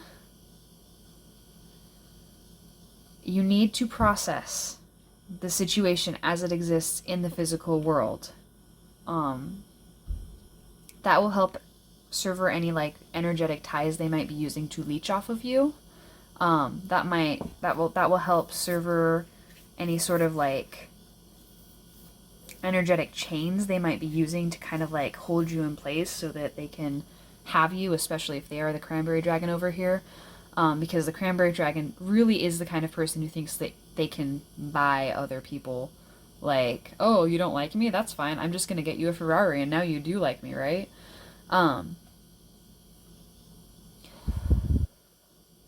So I think with the Seven of Coins here, with typically upright, it talks about patience and evaluating things, but in the reverse, there's a sense of disappointment and like something isn't going to come through. And the Hanged Man, again, like upright, it does talk about patience and stillness, but in reverse, that stillness becomes stagnancy. There is a sense that things aren't moving forward, especially not the way you want them to. And so you end up in this energy of trying to improve yourself for other people because you're trying to surrender so that this person will come back to you or this person will like see the error of their ways. You're turning the other cheek in a major way. And it's not doing the thing that you were taught your whole life that it would do. You were told that if you just looked the other way and maintained this happy facade, that things would go better, that things would just work out, and that's not always how it is. Sometimes you have to let yourself feel the negative emotions. You have to let yourself go into those darker places and those lower vibrations because you can't lie to your soul. You can't just put a tough smile on it and think that that's gonna change your energy because energy doesn't lie, it just exists. And you are very in tune with emotions. With the Queen of Cups here, you are so capable of just understanding emotions on a level that a lot of other people aren't. It's part of the reason you're so psychic, is because you pick up on those emotions and you're able to turn them into something concrete and that you can understand intellectually. And I think right now what you need to do is learn to care for yourself in the way that you care for everyone around you. And I just saw 2112 on my timer when I looked up just now. So that might or might not be relevant to you. I don't know if that's an angel number you've been seeing a lot. If it is, there's confirmation, I guess. For your person with the Empress in reverse, I'm getting that they aren't very good at self-care. And that's another major way in which they can kind of put you on a pedestal because you're so caring and they're so bad at taking care of themselves. And so it's really easy to fall in this pattern of you kind of swooping in and saving them from themselves and being there for them when they don't know how to handle their emotions and just taking on their load. You are such a responsible person and you take on so much from other people that isn't yours to carry. When I was shuffling the cards, like my back, it's really probably because I hunched over, but like my back really started killing me, and I associate back pain with taking on too much responsibility, and I think you really are just taking too much onto your shoulders, and you need to learn to let other people have their problems. Let them be imperfect, and if you let other people be imperfect, maybe you'll eventually be able to let yourself be imperfect, because nobody... Look at how many cracks there are on this crystal. The cracks are what make it beautiful. Nobody is ever going to be perfect, and even if they were perfect, all that would be meaningless. They would just simply not have anything that stood out ever. So let yourself be imperfect, let the people around you be imperfect, let life be a little messy. just learn to exist in it. That's what you need to do right now, is just let yourself exist in the world as it is. I think you can be a little prideful because you kind of stand out. You're cut above the rest. And it's hard not to let that go to your head. But yeah, so in terms of boundaries, what I'm getting so far is that, like, energetically, yes, they absolutely, they're pushing you energetically. But you're I think this kind of relationship dynamic that I'm seeing here is more codependent than it is like one-sided. I don't think there's some weird power games at play, but I don't think you're necessarily like I don't think you're necessarily as much of a victim as you might feel sometimes, I think is what I'm trying to say. So, for your... Nope, the noble one is at the bottom of this deck. So you really do hold yourself to a higher standard than you expect other people to operate at. And then when other people don't operate at your standards that you hold to yourself, you get upset. So, take it easy. For your cards from this next deck, we have the Transcendence,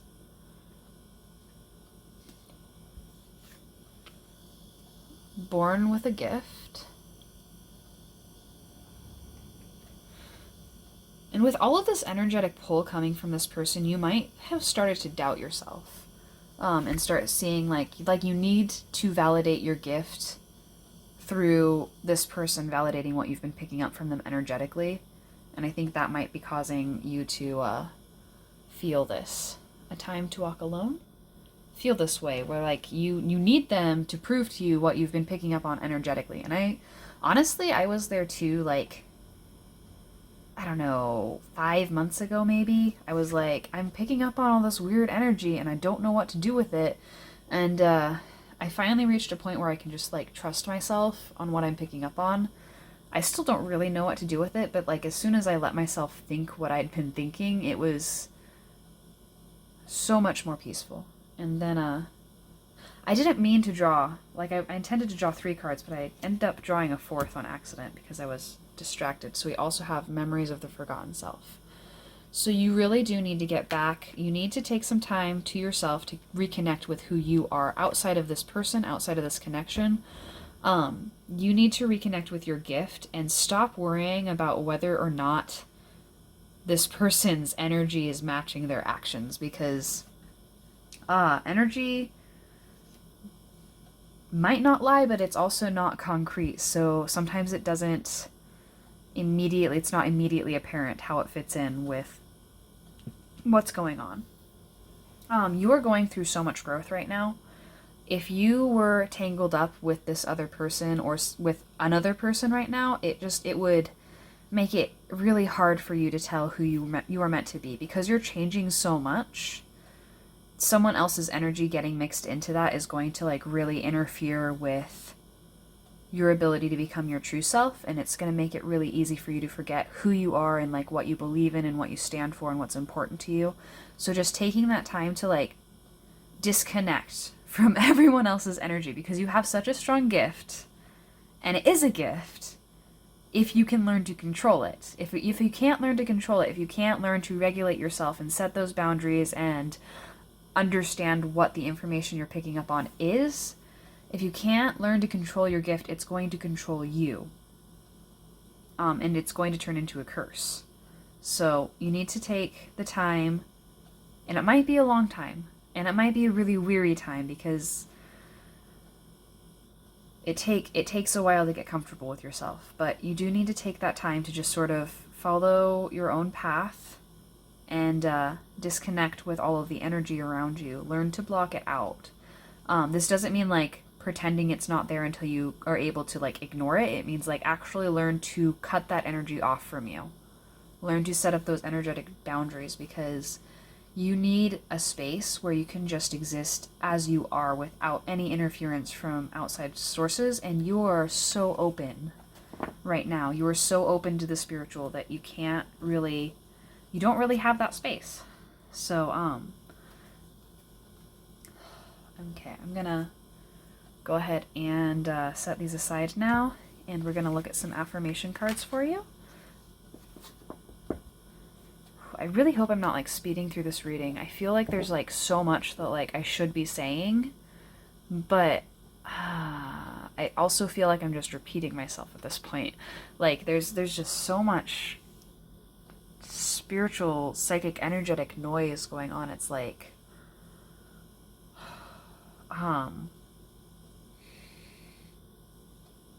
it's probably really good for you if you pick up something to sort of focus on. Like, I keep coming back to, like, playing with this crystal because it's really comforting. Like, this is just so much energy to sort through. So much energy to sort through. So I would really recommend picking up something to just, like, focus on. So that you can kind of just, like, get in tune with what you feel like, what your energy feels like. And you can sort of expand the amount of room you take up over time that way. But it just, like, if you are feeling overwhelmed right now, don't be too hard on yourself about it, because it's a lot. Like, oh my goodness. What are you doing, pile 3? What are you getting involved with? So, the way I'm setting this up is I'm going to do some affirmation cards first, and then afterwards I'm going to have some message cards in case it is a connection where you want to hear what they might have to say.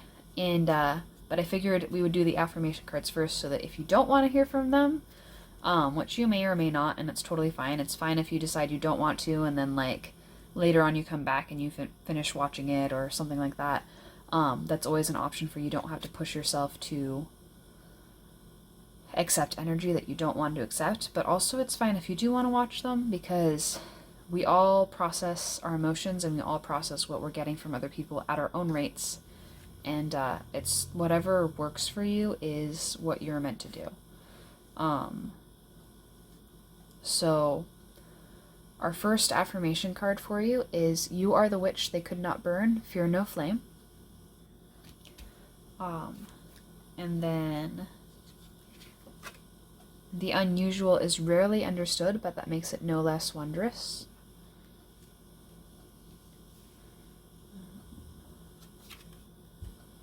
You are your own soulmate. And be the strange you wish to see in your life. So you are looking for magic in all the wrong places, pile 3. You have such a strong gift, and you are probably feeling kind of isolated because of it. You feel like because you have this gift, nobody understands you. Because you've been through the things you've been through, nobody understands you. And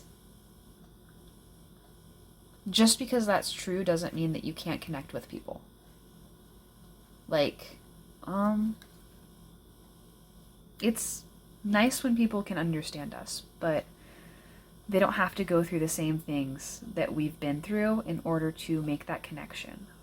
As you get to know someone over time, you're able to learn how to communicate with each other, and you're able to learn to see the stories they have to share with you and to share your stories with them.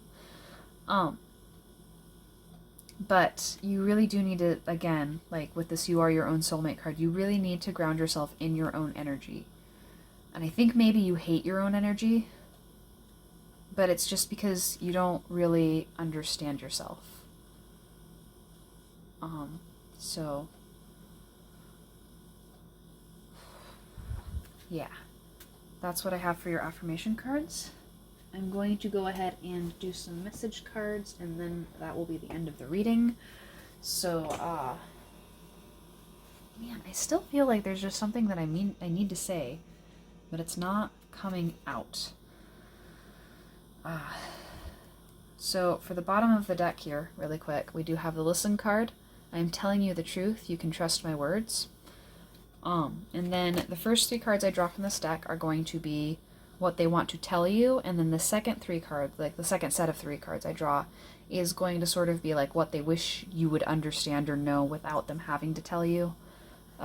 Like, it's just a setup that has been working pretty well for me, so I've been using it everywhere.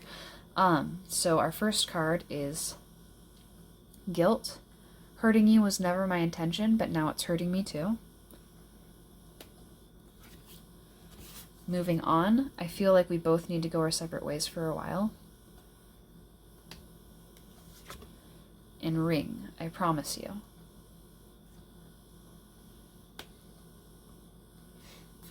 I might have to tell a personal, like, little anecdote in order to get my next point across. I have this embarrassing tendency of talking about myself way too much.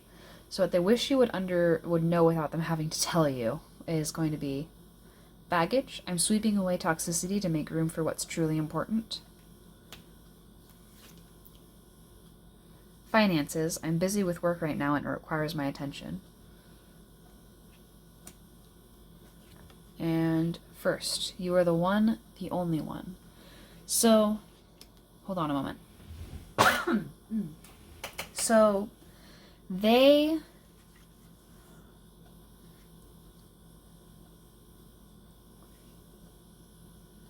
didn't...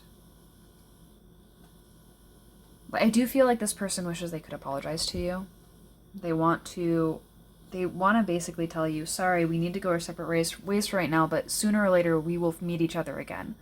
I don't think it's the same as wanting to, like, come to you and, like, sweep you off your feet. We actually have a card in this deck that's like, gesture, I'm coming to sweep you off your feet. And it's different. It's like, it's different. This isn't the card we drew.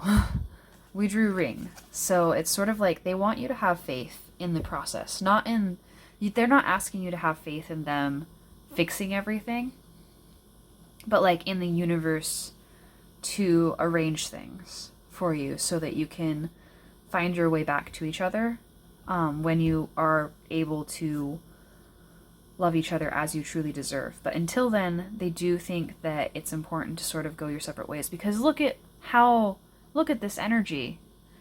Like there's this barrage of energy that you're dealing with, like this constant bombardment, and like they don't want to join in that energy that's hurting you.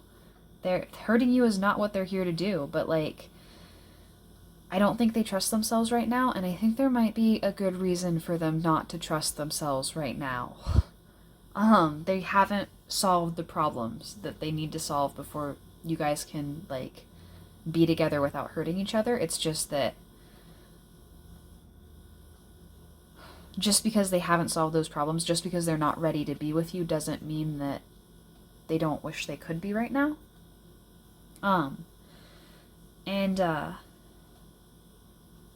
Yeah, I guess they are having some financial things that they need to focus on right now. I don't know how that fits in with the rest of the reading. I don't know why it's so important to them. I don't know why people worry so much about money when it comes to relationships. I worry about money when it's like my stuff. But, the anecdote. So, I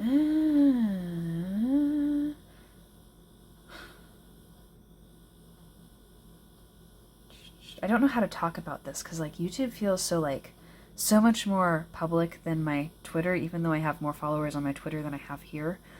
But there's a person that I have a complicated dynamic with, and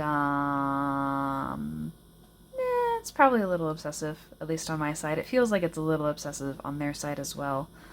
But like in the middle of dealing with all of that, they got a significant other. And like I had this dream almost immediately where their spiritual self was like yelling at me to just be patient. And I didn't want to hear it in the dream. I was like, I don't want to deal with any of this. But they were like, you just need to wait for me. I promise that everything is going to work out the way it's supposed to work out. And I feel like this might be the situation that your person is in as well. Sorry, this keeps going in and out of focus because I don't know anything about recording things.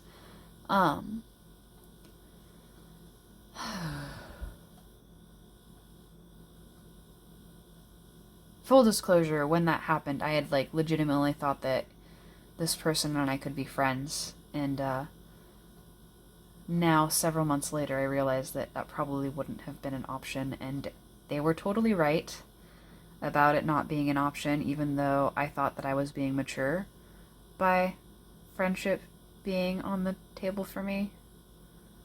So You know, if you're in a position where you're like, I can't be friends with this person because there's too many feelings, you should definitely listen to that voice. You're right. You're probably right. But basically what I'm trying to get to with this is that, like,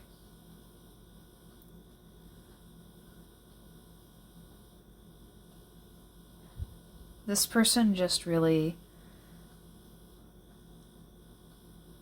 they really care about you, but they do think that right now the way the two of you are isn't healthy. It's not good for either of you, and they really want to separate completely, like, to separate entirely so that you can both return to your own energy and become, like, more stable. And then just trust that the universe, if it's meant to be, it's meant to be, and it'll happen. Just trust in the universe. Don't try and do everything right so that they can come back. Don't try and work on yourself so that they'll come back. Don't try and do things to encourage the universe to make you two reunite when you're ready, or when, like, don't try and hurry the process, I guess. Like, let it happen in its own time. It doesn't need to happen on a specific time schedule, I guess, is what this person wants to say. It's okay if you take longer than your 5-year plan. It's okay if you let this, you don't need to control this connection in order to prove that you have this gift. You don't need to control this connection in order to prove that you can, like, be a functional adult. You don't need to control this connection. You can let it be. It can be heartbreaking. You can be sad about this. That's part of understanding, like, the separation. Part of moving on from each other is processing the anger and the hurt and the grief of, like, losing someone. That's part of grounding in the reality of, like, moving on. In order to move on, you have to, like, let yourself feel those negative emotions. You can't just push them down and pretend that you're fine. Being fine after a breakup isn't the same as moving on. It just means that nobody's there for you to cry on if you need them to. So it's okay if you're not fine.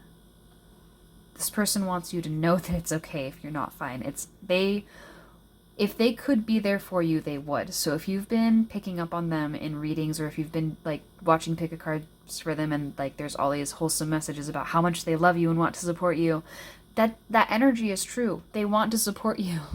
And they want to be there for you in the way that they can be there for you, which might just right now only be energetically. But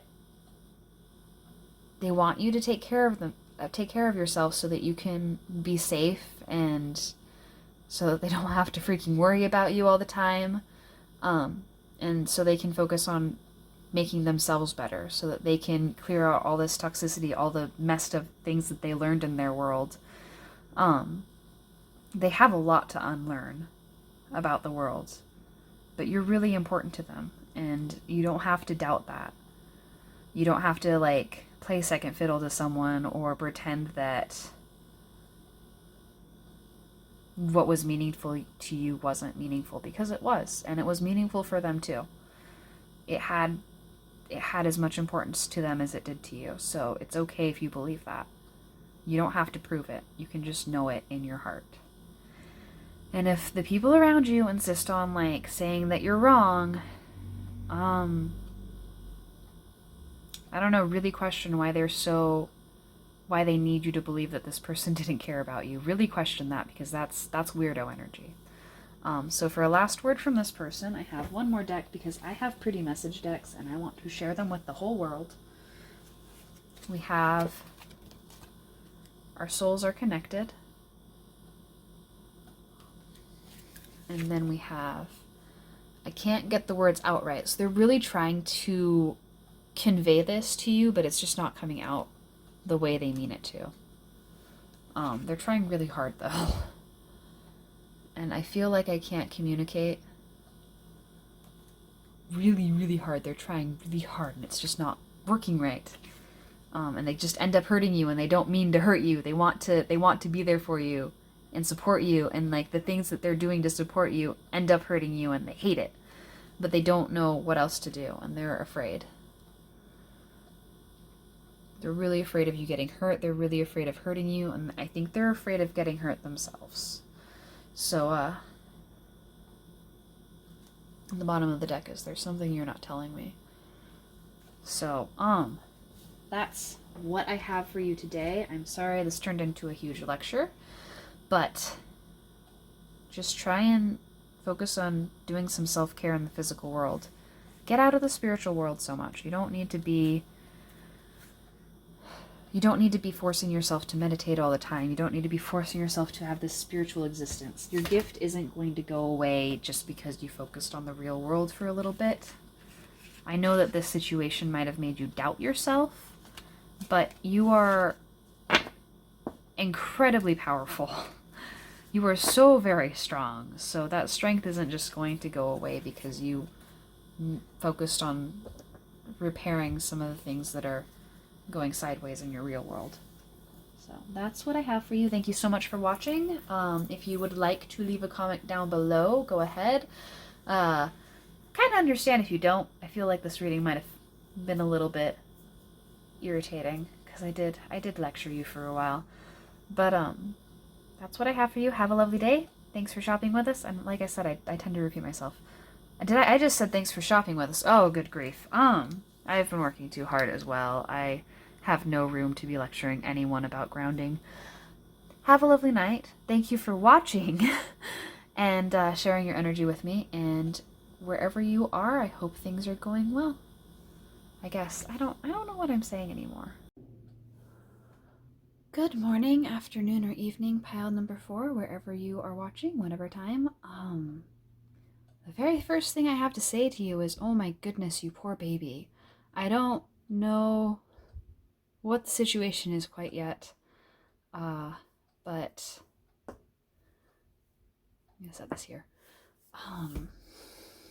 The energy I was picking up when I was shuffling the cards was so intense. You're under a lot of pressure, and it's not even something that you can really like put off on someone else. Pile number 3 was also under a lot of pressure, but it was all self-inflicted. They just kept taking on responsibilities from other people, but you're not the one taking on these responsibilities. They're just being shoved onto you, and that's a lot. Before I get too deep into your reading, I do want to talk about some jump cards that I got. We had 3 of Cups, and the 8 of Swords and the Magician all fell out of the deck while I was shuffling. And I also saw, I want to say it's the 3 of Wands in this deck. It's either the 3 or 7 of Wands in this deck, but the meaning isn't important because this is a fairy tale deck. And this is also a fairy tale deck. And I have looked at the 3 oracle cards you picked earlier when you were looking at the piles. Which I'll get into after I'm trying to channel a little bit more with these messages because I always sort of appreciate it when the reader is able to sort of channel the general energy first, and I just think that's neat. So I wanted to try it myself, but you're really going through it right now. The fairy tale associated with the 3 or 7 of Wands is the same fairy tale as was on this card, so we'll get to that in a second. First of all, though, with the 8 of Swords and the Magician and the 3 of Cups, I feel like your hands are very tied in this situation. You feel like everything is your responsibility, and you are responsible for everyone else's happiness around you. And that's probably a message that you're getting from either the other person in this connection or from other people around you in your life. It's something that's being reiterated either as a general rule or specifically with regards to the situation.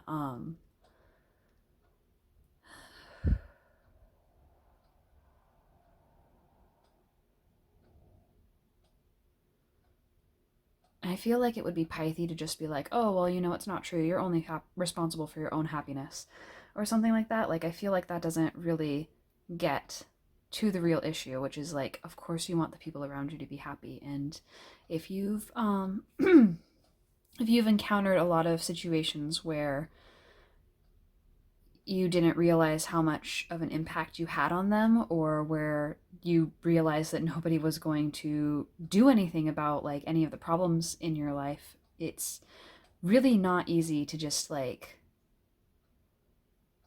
let go of that to begin with. And it's even harder if anyone around you is like saying the same thing. So this chapstick is candy cane flavored, and candy cane is typically going to be peppermint, and so it's also very mentholized. I don't think I have ingredients on the actual chapstick, but this is a very menthol flavor. I don't think it's dementholized. I'm pretty sure if I were to like put this on and then go out in the sun and like have the sun on my face for too long, I'd get like really sunburned lips or something, is how it feels. It doesn't feel like just plain minty. It feels very mentholized. So you are trying to keep cool. You're trying to keep your cool, and you're also trying to play it cool, and you sometimes maybe come across as having a bit of an icy demeanor, I think. And you're also, I feel like there's so much you're trying to like cover up right now and hide away from the light of day, because you feel like if you showed these parts of yourselves, if you were truly vulnerable, you would get really badly burned. You're the kind of person who has been cold for so long that even a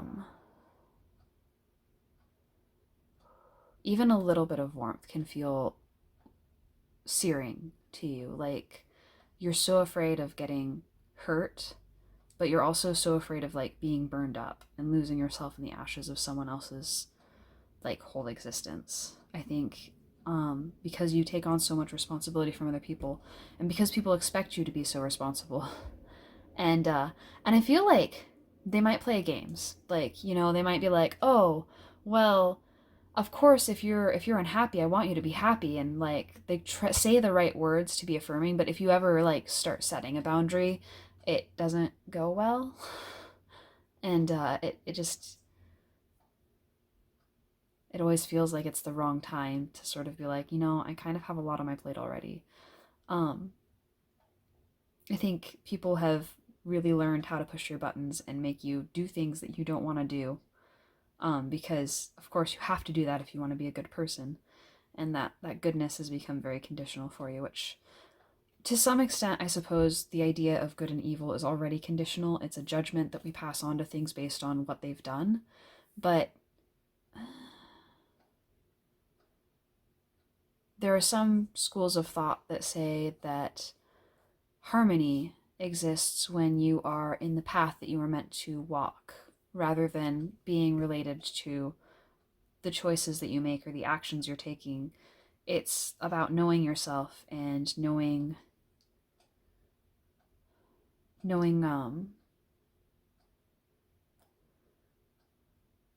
how you fit into things, knowing the role that you're meant to play, knowing the role that is right for you, because the people around you will try and put you into a role that complements theirs.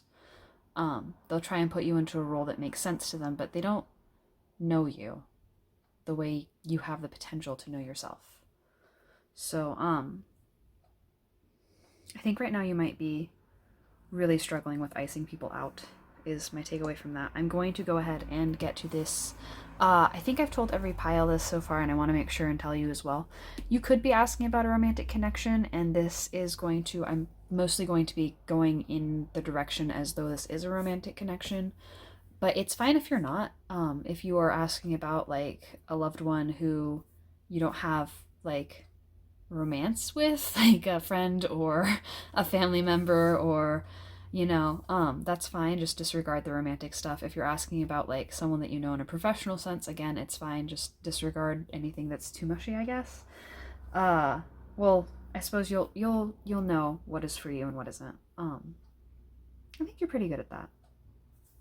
uh like I said, I have already looked at your cards, so I'm going to go ahead and talk about the fairy tale card, because again, that came up when I was shuffling your other cards. And the fairy tale in question is Vasilisa the Brave. And I believe, I'll have to double check the guidebook, but I believe both of these books use Vasilisa the Brave. She has, there are like other versions of the story where she's referred to by another name. I'm going to take a sip of tea before it gets cold. Where is that book? There it is. see what's wands. I always go through the guidebooks for my decks a lot because I feel like every single deck takes like a different meaning on. It was not 7. Yeah. 3. No, 3 of Wands is the Enchanted Pig. Which one is it? Oh, maybe it's the 9. Maybe it was the 9. Yeah, 9 of Wands. Oh no, this one does use Vasilisa the Beautiful. So, but it's the same story. Vasilisa is the same story whether she's being referred to as the Brave or the Beautiful. And it's about this girl, her father dies, and, well, her mother dies first, and their father remarries, and I think her father ends up dying too, but, she ends up mostly in the power of a stepmother who has her own children that she favors over Vasilisa, and she sends Vasilisa out into the cold, and Vasilisa ends up, stumbling across the home of Baba Yaga, who is a witch, and, through just being like a dedicated, earnest person, she's able to befriend the witch's tools and servants. First, when she goes when she goes to open the gate is creaky, and so she oils it, and the gate is so grateful that it actually ends up helping her out later on. I don't remember how. But then she goes to the witch, and the witch wants to eat her, or I think the witch wants to eat her. I don't really know. But the witch wants to eat her or curse her or like turn her into a slave or something. And because she's befriended all of the witch's tools already, she actually ends up earning the witch's tutelage and studying beneath her. But then at the last minute, when the witch wants too much from her, she is rescued by the spirit of her mother. So this card can be about like a really strong maternal figure in your life. It can also be about, like hidden mysteries and like initiations, I suppose, being initiated or inducted into like other viewpoints, other ways of seeing the world. And if that's the case for you, you might want to be careful. Sometimes it's easy when you are exploring different avenues of thought. It's easy to lose your own voice in all of that and to forget where you've come from. But the thing about Vasilisa is that she is brave, and you are in a situation where you feel like every step of this situation requires courage. And part of that courage is just the courage to continue being soft. Sometimes it's so easy to become afraid and to cut other people out of fear. And it's hard to know when you should cut other people out or when you should like have a little bit more faith, because there's so many mixed messages, and anyone that you go to ask about a specific situation is going to tell you a different story because they're going to have a different perspective. So you're going to have to sort through all that information and find what rings true to you. So for the people involved in the situation, I've been trying to do a person A and person B thing. It worked with pile 3. It didn't work so well with piles 1 or 2. We'll see if it works for you. I do feel like the energies of these cards are a little bit more distinct. But we have the Onion Dragon with the keyword release. So this one talks about how when you cut onions, they make you cry, and sometimes crying is a really good release for all the emotional buildup. It's one of the top 3 ways our bodies get rid of toxins, apparently. I read that somewhere. It's really good stress relief, and our tears carry a lot of information about what's going on in our bodies, in our hearts.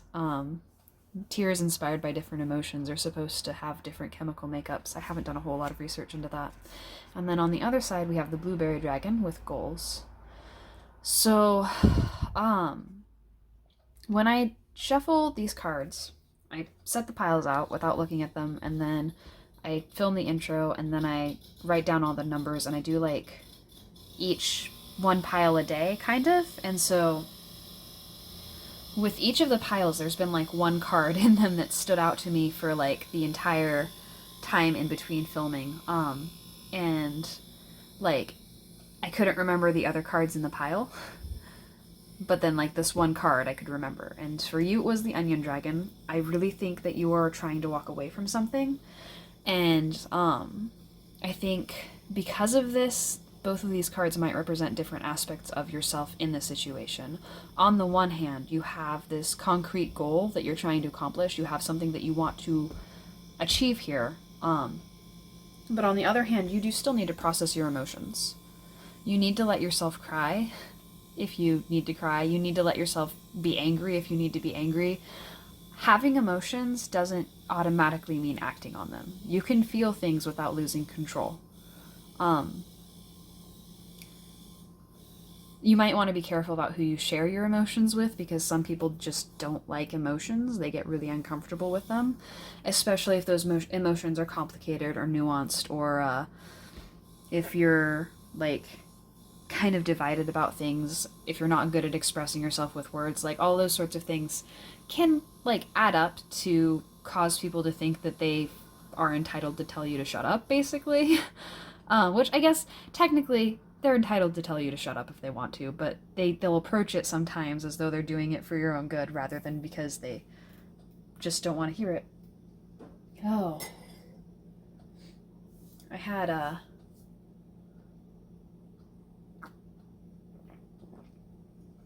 lot of that the last couple of years, learning how to tell if someone was willing to accept what I said about myself versus like making their own judgments the predominant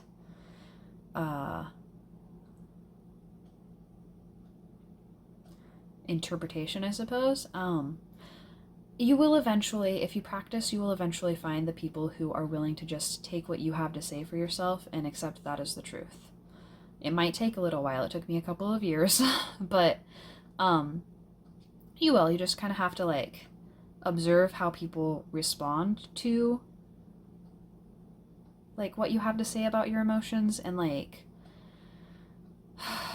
just sort of see how they treat themselves too, because a lot of times the people who are going to respond the worst to you having emotions are going to be the people who treat themselves badly. Kind of like in a, well, I'm not allowed to feel things in a complex or nuanced way, so no one else is either, sort of. And you do want to be careful with those people because they can get a little out of hand. I keep saying I don't know if you have a really hard time expressing yourself, but whenever I'm like watching other people's pick-a cards, they'll talk about like, oh, I can't talk right now. Your person's throat chakra must be really blocked. So I don't know if there's that kind of energy going on. If you or your person have a really hard time expressing yourself, I guess that's kind of silly for me to say when I just told you that you have to get better at expressing your emotions, because that does sort of imply that you're struggling with that. But I don't know. I think you might be the kind of person who just sort of likes to sit in quiet, maybe listen to music, because that's really what I feel like doing here. I don't really feel like talking. I just kind of want to sit here and be quiet. If you don't want to hear my voice, you're more than welcome to just, I don't know. I guess that defeats the purpose of a pick a card, but you can stop watching at any time. I don't want you to feel like you have to, like now that you've set out to do this, you have to listen all the way through to the end. You're more than welcome to listen to the point you feel like listening to, and then whatever you have in that point is what you were meant to have, so you don't have to worry about missing out. You can always, also, if you change your mind, come back. There's literally no pressure, but I know that when I watch pick a card, sometimes I feel like I have to take this message or else I'm being delusional. Queen of Cups, Knight of Wands. I'm actually taking 2 cards from the bottom for yours, because so what I'm doing is I'm going to move on to the tarot cards now. I apologize, I should have probably said that. So from the bottom of the deck, we have the Queen of Wands in reverse, and then we also have the Knight of Wands in reverse. And I'm going to keep them covered up like this for right now. And from the top of the deck, we have the Queen of Coins in reverse, and that card will be representing you. And the next card will be representing your person, and we have the Devil. Oh my goodness.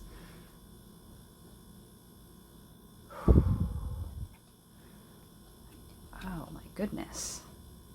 They are coming in very strong. So another interpretation that I was thinking about when I set these cards out earlier and was like, I will do the pick a card later this evening. And then I kind of just had them sitting out for a while. I didn't want to immediately bring it up because I do feel like you want to focus more on yourself right now. But it does seem like the reason that you're on this video is because you are wondering if you're being too sensitive to this person popping up. Like, one thing that jumped out at me with the blueberries, dragon being goals, and the onion dragon being release, is that you're trying to walk away from the situation and you feel like the other person isn't. Like, the other person is, they're not going to commit to you, or they're trying to commit to you, but they, like, aren't reliable or aren't good for you or something like that. I don't think that it's that you're not interested in them, but it might be a situation where you're like, oh man, everyone keeps telling me this person is like such a good person and they're my type technically on paper, but I'm not really sure how I feel about them. If you don't feel it, you don't feel it. You know? Like, just because someone's your type on paper doesn't mean that they're everything that they seem. But like, they might also, like, they don't want to commit to you, but they keep popping up in your location, or they keep showing up where you are, and you're like, man, am I being too sensitive, or are they like stalking me or something? So that could also be a dynamic at play with the Devil card here. But in between the two of you, we have the Seven of Swords, so there is a lot of deception.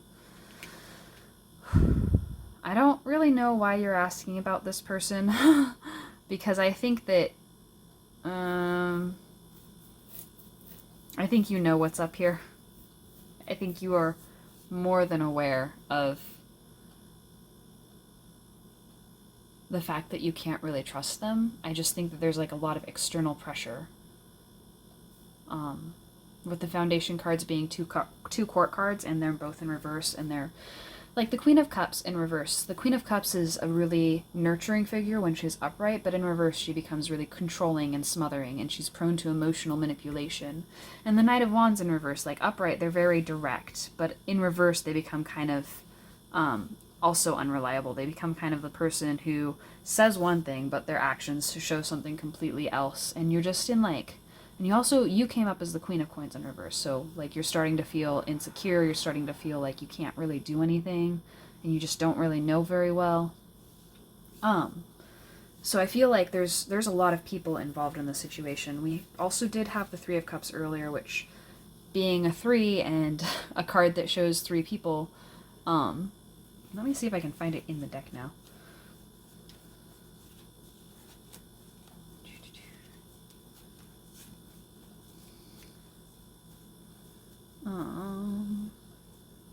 Maybe I should like be showing you the cards so that this is less boring. There's the Magician. There's the Eight of Swords.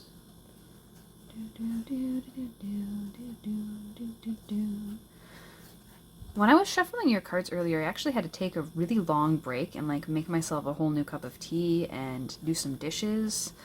And you are under a lot of pressure, but I feel like if you do something musical, it'll help. Like, even if that's just listening to a new release or something, or like a release that you haven't had the chance to get to like sit down and listen to, like make some time to just like listen to music and enjoy the sensation of the I just went past it somehow, because there was no Three of Cups there. Hey. But because I'm singing right here, and I was also singing when I was distraught earlier. I'm not even like exaggerating. You were going through something so heavy, and I don't think you realize how heavy it is anymore, because you've been going through it for so long and you've just gotten used to carrying it. So go easy on yourself a little bit, you know? It's okay if you're acting out or being a little selfish. It's okay if you're not a perfect person. There it is. So, traditionally, the Three of Cups does often show 3 people. I don't know why I said traditionally when this is not a traditional deck, but I do believe that the Rider-Waite is also 3 people. So there's a lot of people involved here, and they're all sort of saying things. They all have a different perspective, and those perspectives, like, none of them quite jive with you. You're really going to need to, like, process your emotions and, like, speak up about them if you really want to know what is going on in your own head. But I feel like this devil person is using that to their advantage. They know exactly how much confusion and chaos they've caused in your life by, like, they might be actually, with the Seven of Swords, they might actually be deliberately causing that confusion. They might be, like, saying something to the right person to cause them to think one thing, or, you know, spreading rumors, I suppose.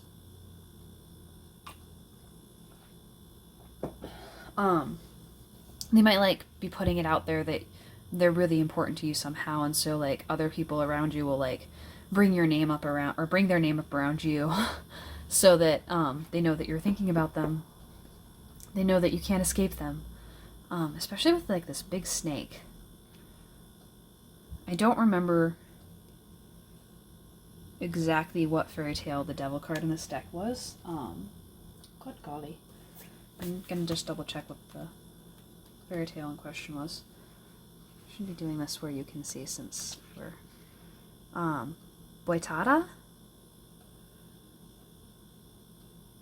So they don't really, the author didn't really talk about who this is, and I haven't Googled it, but I'm gonna Google it after this reading, I guess, because now I'm curious. But we do have, I think this is supposed to be a dragon, so, but it's a Brazilian dragon.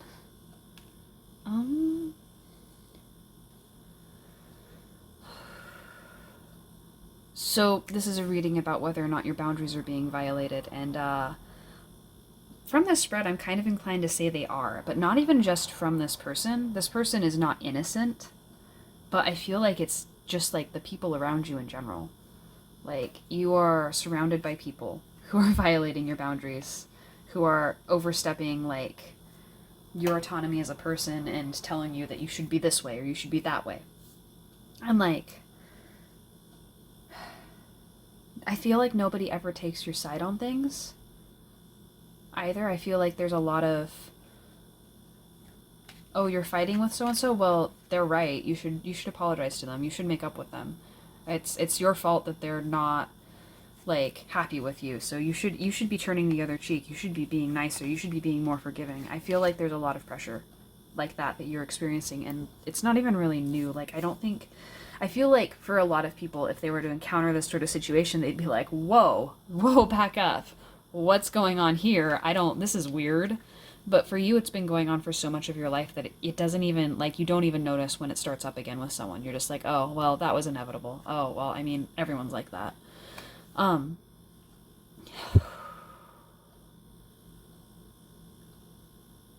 I wish I could just give you a hug. Pile 4, you were carrying so much on your shoulders, and you don't need to be. You don't need to play tough all the time. You don't deserve this. I'm gonna go ahead and do some messages from another oracle deck. And it's interesting to me. I really feel like if you were called to pile 3, you definitely should look at that one too, because it seems like there's a connection here. We had the noble one on the bottom of pile 3's deck too. Or if you're watching from pile 3, like, hello, welcome back. I'm not really surprised to see you. For these, this is the Kitsune Oracle. And for these we have the Garden of Night,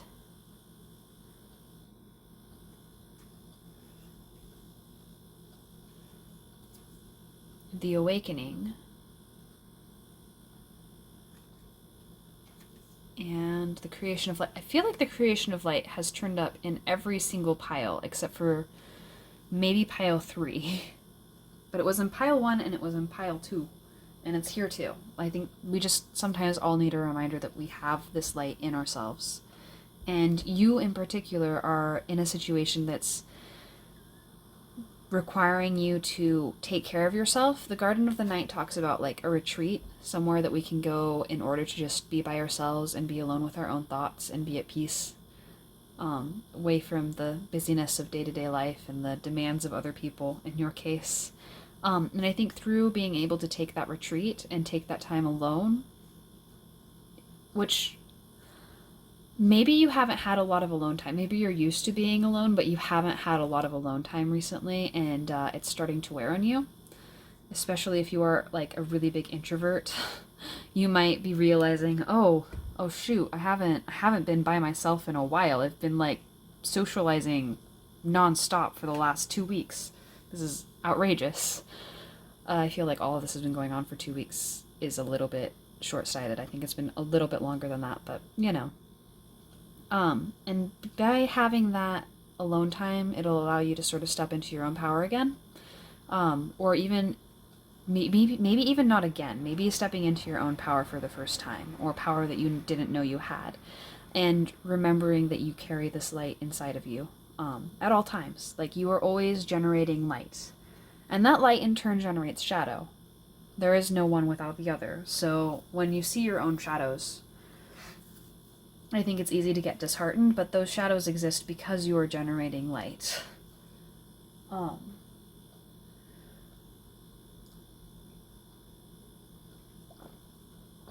They exist because you have shown light on something else. And that something else is what's casting the shadow, really. And it might be like a trait of yours that you're shining light on, but it's still, like, when you create shadows, it's because there's an object blocking that light from just flowing. It's not like a shadow just materializes out of nowhere.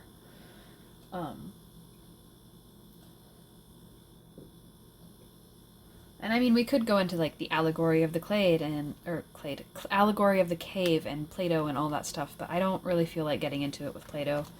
He's dead for a reason, okay? If he was all that, he would be immortal. I don't know. Plato's stupid. I'm gonna go ahead and get into the next sequence of cards. So I have 3 more decks to go through, and they're like simple, very straightforward. But we have an affirmation deck first, because even though I do feel like some people, mostly pile 2, I guess. Pile 3's person really had something to say, but pile 2 is the only one who I think is really necessarily comforted by the message cards this time around. I bought so many pretty message decks, and I never get much use out of them. But that's okay. So we're going to do the affirmation cards first, and that way, if you don't really feel like hearing anything in the message cards, you can just kind of skip that. But I'm going to go ahead and do that now. So for your affirmations, we have embrace the freedom of the unknown. Underneath that, we also have your strangeness makes you shine. Kindness is not the same as weakness.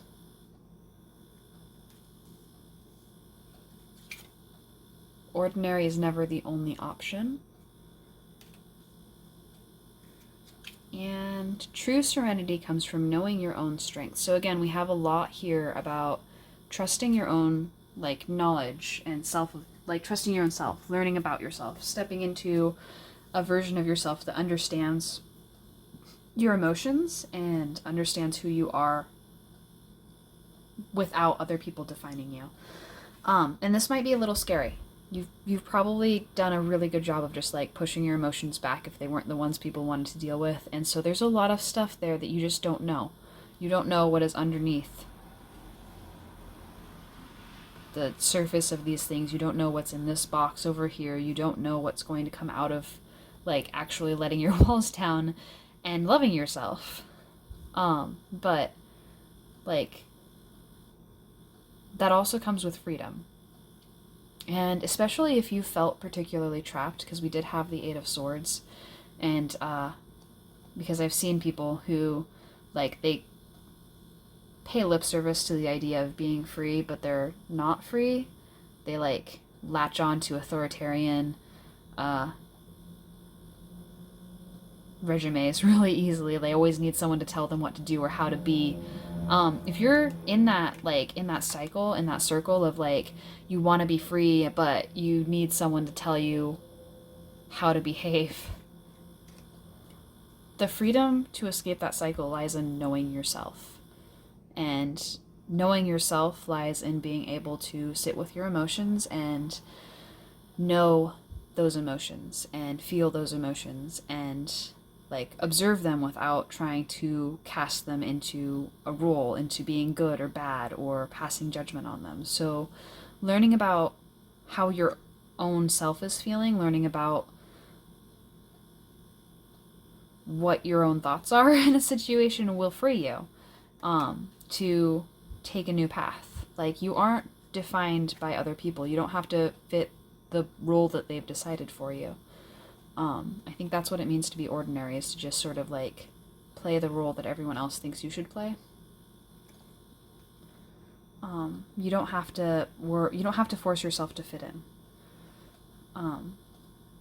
And with this, kindness is not the same as weakness card. I really think kindness doesn't always have to feel bad. Like, you don't have to... Being kind doesn't mean you have to be submissive to other people. It doesn't mean you have to give up your strength. You don't have to force yourself to be weak in order to be kind. You don't have to choose between being kind and being strong. They go hand in hand. Because kindness isn't the same thing as having no boundaries. There's people will like quote this and like say it like it was their own original thought on the internet all the time, but there's like this quote or discussion, I guess, about how there's a difference between being kind and being nice, and how being nice is like you do nice things and expect niceness in return, but kindness is sort of having the courage to just be kind without expectation of anything in return. And I think if you can't go down the path of wisdom, if you can't just like release your emotions and step into who you really are, it's okay to just go down the path of woe and embrace the suffering that you are being pushed into. Go all the way to the bottom, because when you hit rock bottom is when you can start climbing up. And there is always a bottom. There's always a point where things can't actually get worse. There's always a ground floor. And once you hit that point, you can start putting the pieces back together. Kind of like just starting from scratch. But let's see here. Where was I? So there's this idea that like a lot of times people are kind. Which way do we kind? I don't know which way would we do air quotes on here. But they that kindness is conditional, and it's not really genuine kindness, but they expect to be treated as though they are actually like, I don't know. When you start observing people, you start realizing that some people are entitled little shits. And that's all I have to say on that matter. So if you are still going to hang around for the message cards, I'm going to do those. And I have 2 decks for that because, again, I spent too much money on message cards because they're so pretty. And now I never want to do romantic or relationship readings on here because I don't know how some of the big name readers have such like happy, positive dynamics so much. Oh, so message from your person, forbidden. Even though we shouldn't, I still want you. I am very interested in what's going on here, but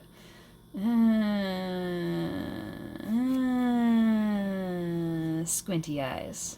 So the first row of 3 cards that I draw here, I'm going to... I actually put away your like, pile cards, and I didn't do that for any other pile. I'm going to take them back out. I don't know why I did that. Alright, there we go. So the first row of 3 that I draw is going to be what they want to tell you, and then the second row of 3 is going to be sort of like what they want you to know, but they don't want to have to tell you.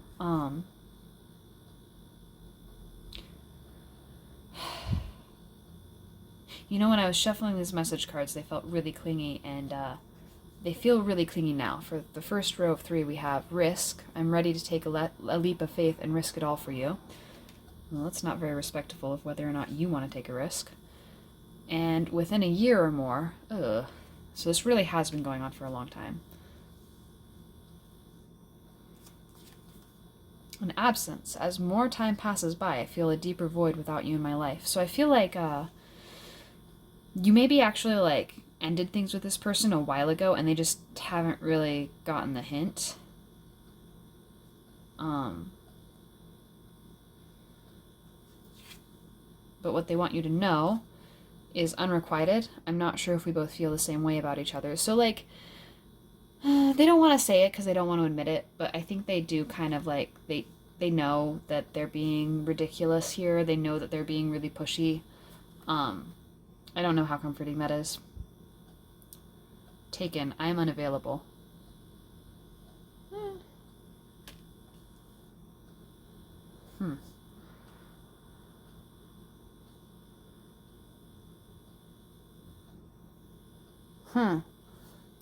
Yeah, they know that they... And rejection. Yeah, that makes sense.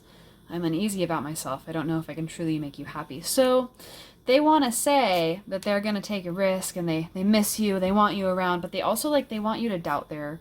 They want you to be like, oh, I don't know if they really are into me or anything. Like, I don't know if it's because they're embarrassed about their feelings or if it's because they, like to play mind games.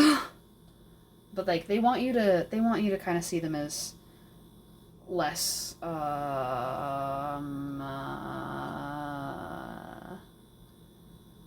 certain. Like, they don't want you to take them for granted, maybe, is how they would, like, describe it, but, if you were walking away, they should let you walk away. I feel like that's only fair. Let's see here. But my Venus is in Libra, so... I told my friend that I was cold-hearted because her Venus is in Scorpio, and she was... I shouldn't have said that. Ellie, if you're watching this pile, you shouldn't be... I'm editing that out. I'm editing that out.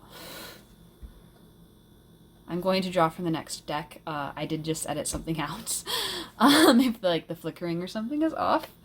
I like how you can record and just say that you edited something, and it might not be true yet. But anyway, for what the last things they want to say to you are before we go, is this really pretty bouquet deck. It's the Heart Speaks Oracle, actually.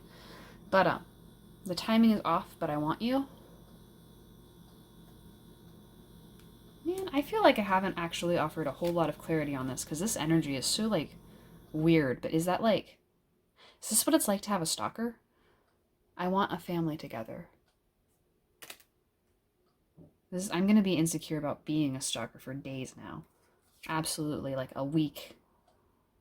You make me feel young. This card, I don't understand. But, I guess it's supposed to be a lot like that. Oh, I feel like the world is less burdensome. And the person who designed this deck had a lot of experience with, like, couple readings and stuff. I don't know. I don't really have anything to add to these cards. I feel like you might be very conflicted about how you feel about this person as well, which is why it's really important for you to just kind of like give yourself the space to feel all of these emotions. Once you let yourself feel all the things that you're trying to just push down, that's the best way to release them and make sure that they're not controlling you. So once you let yourself feel all of these things, you'll see like which emotions end up rising to the top afterwards and which ones kind of sink to the bottom or dissipate.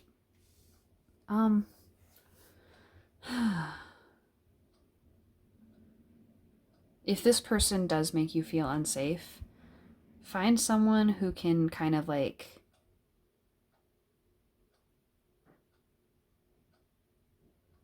protect you from them, maybe. Like, find someone who is able to be like, yeah, I get that you're uncomfortable here and I am going to be by your side and make sure that you aren't feeling like they're gonna like do something awful to you. I hope that wherever you are, have a lovely night. Take care, I really hope that you leave a comment or something. I want to make sure you're okay. You don't have to leave a comment, but like, I feel personally invested in how you're doing, and I feel like there's a lot of people who are invested in your well-being, and I'm sorry if the people around you who care about you and everything aren't necessarily in the space or the place of the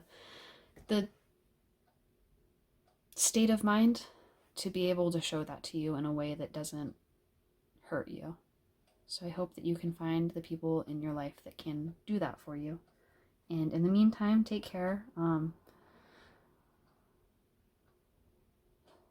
However you feel about the situation is okay. There's no crimes in having feelings.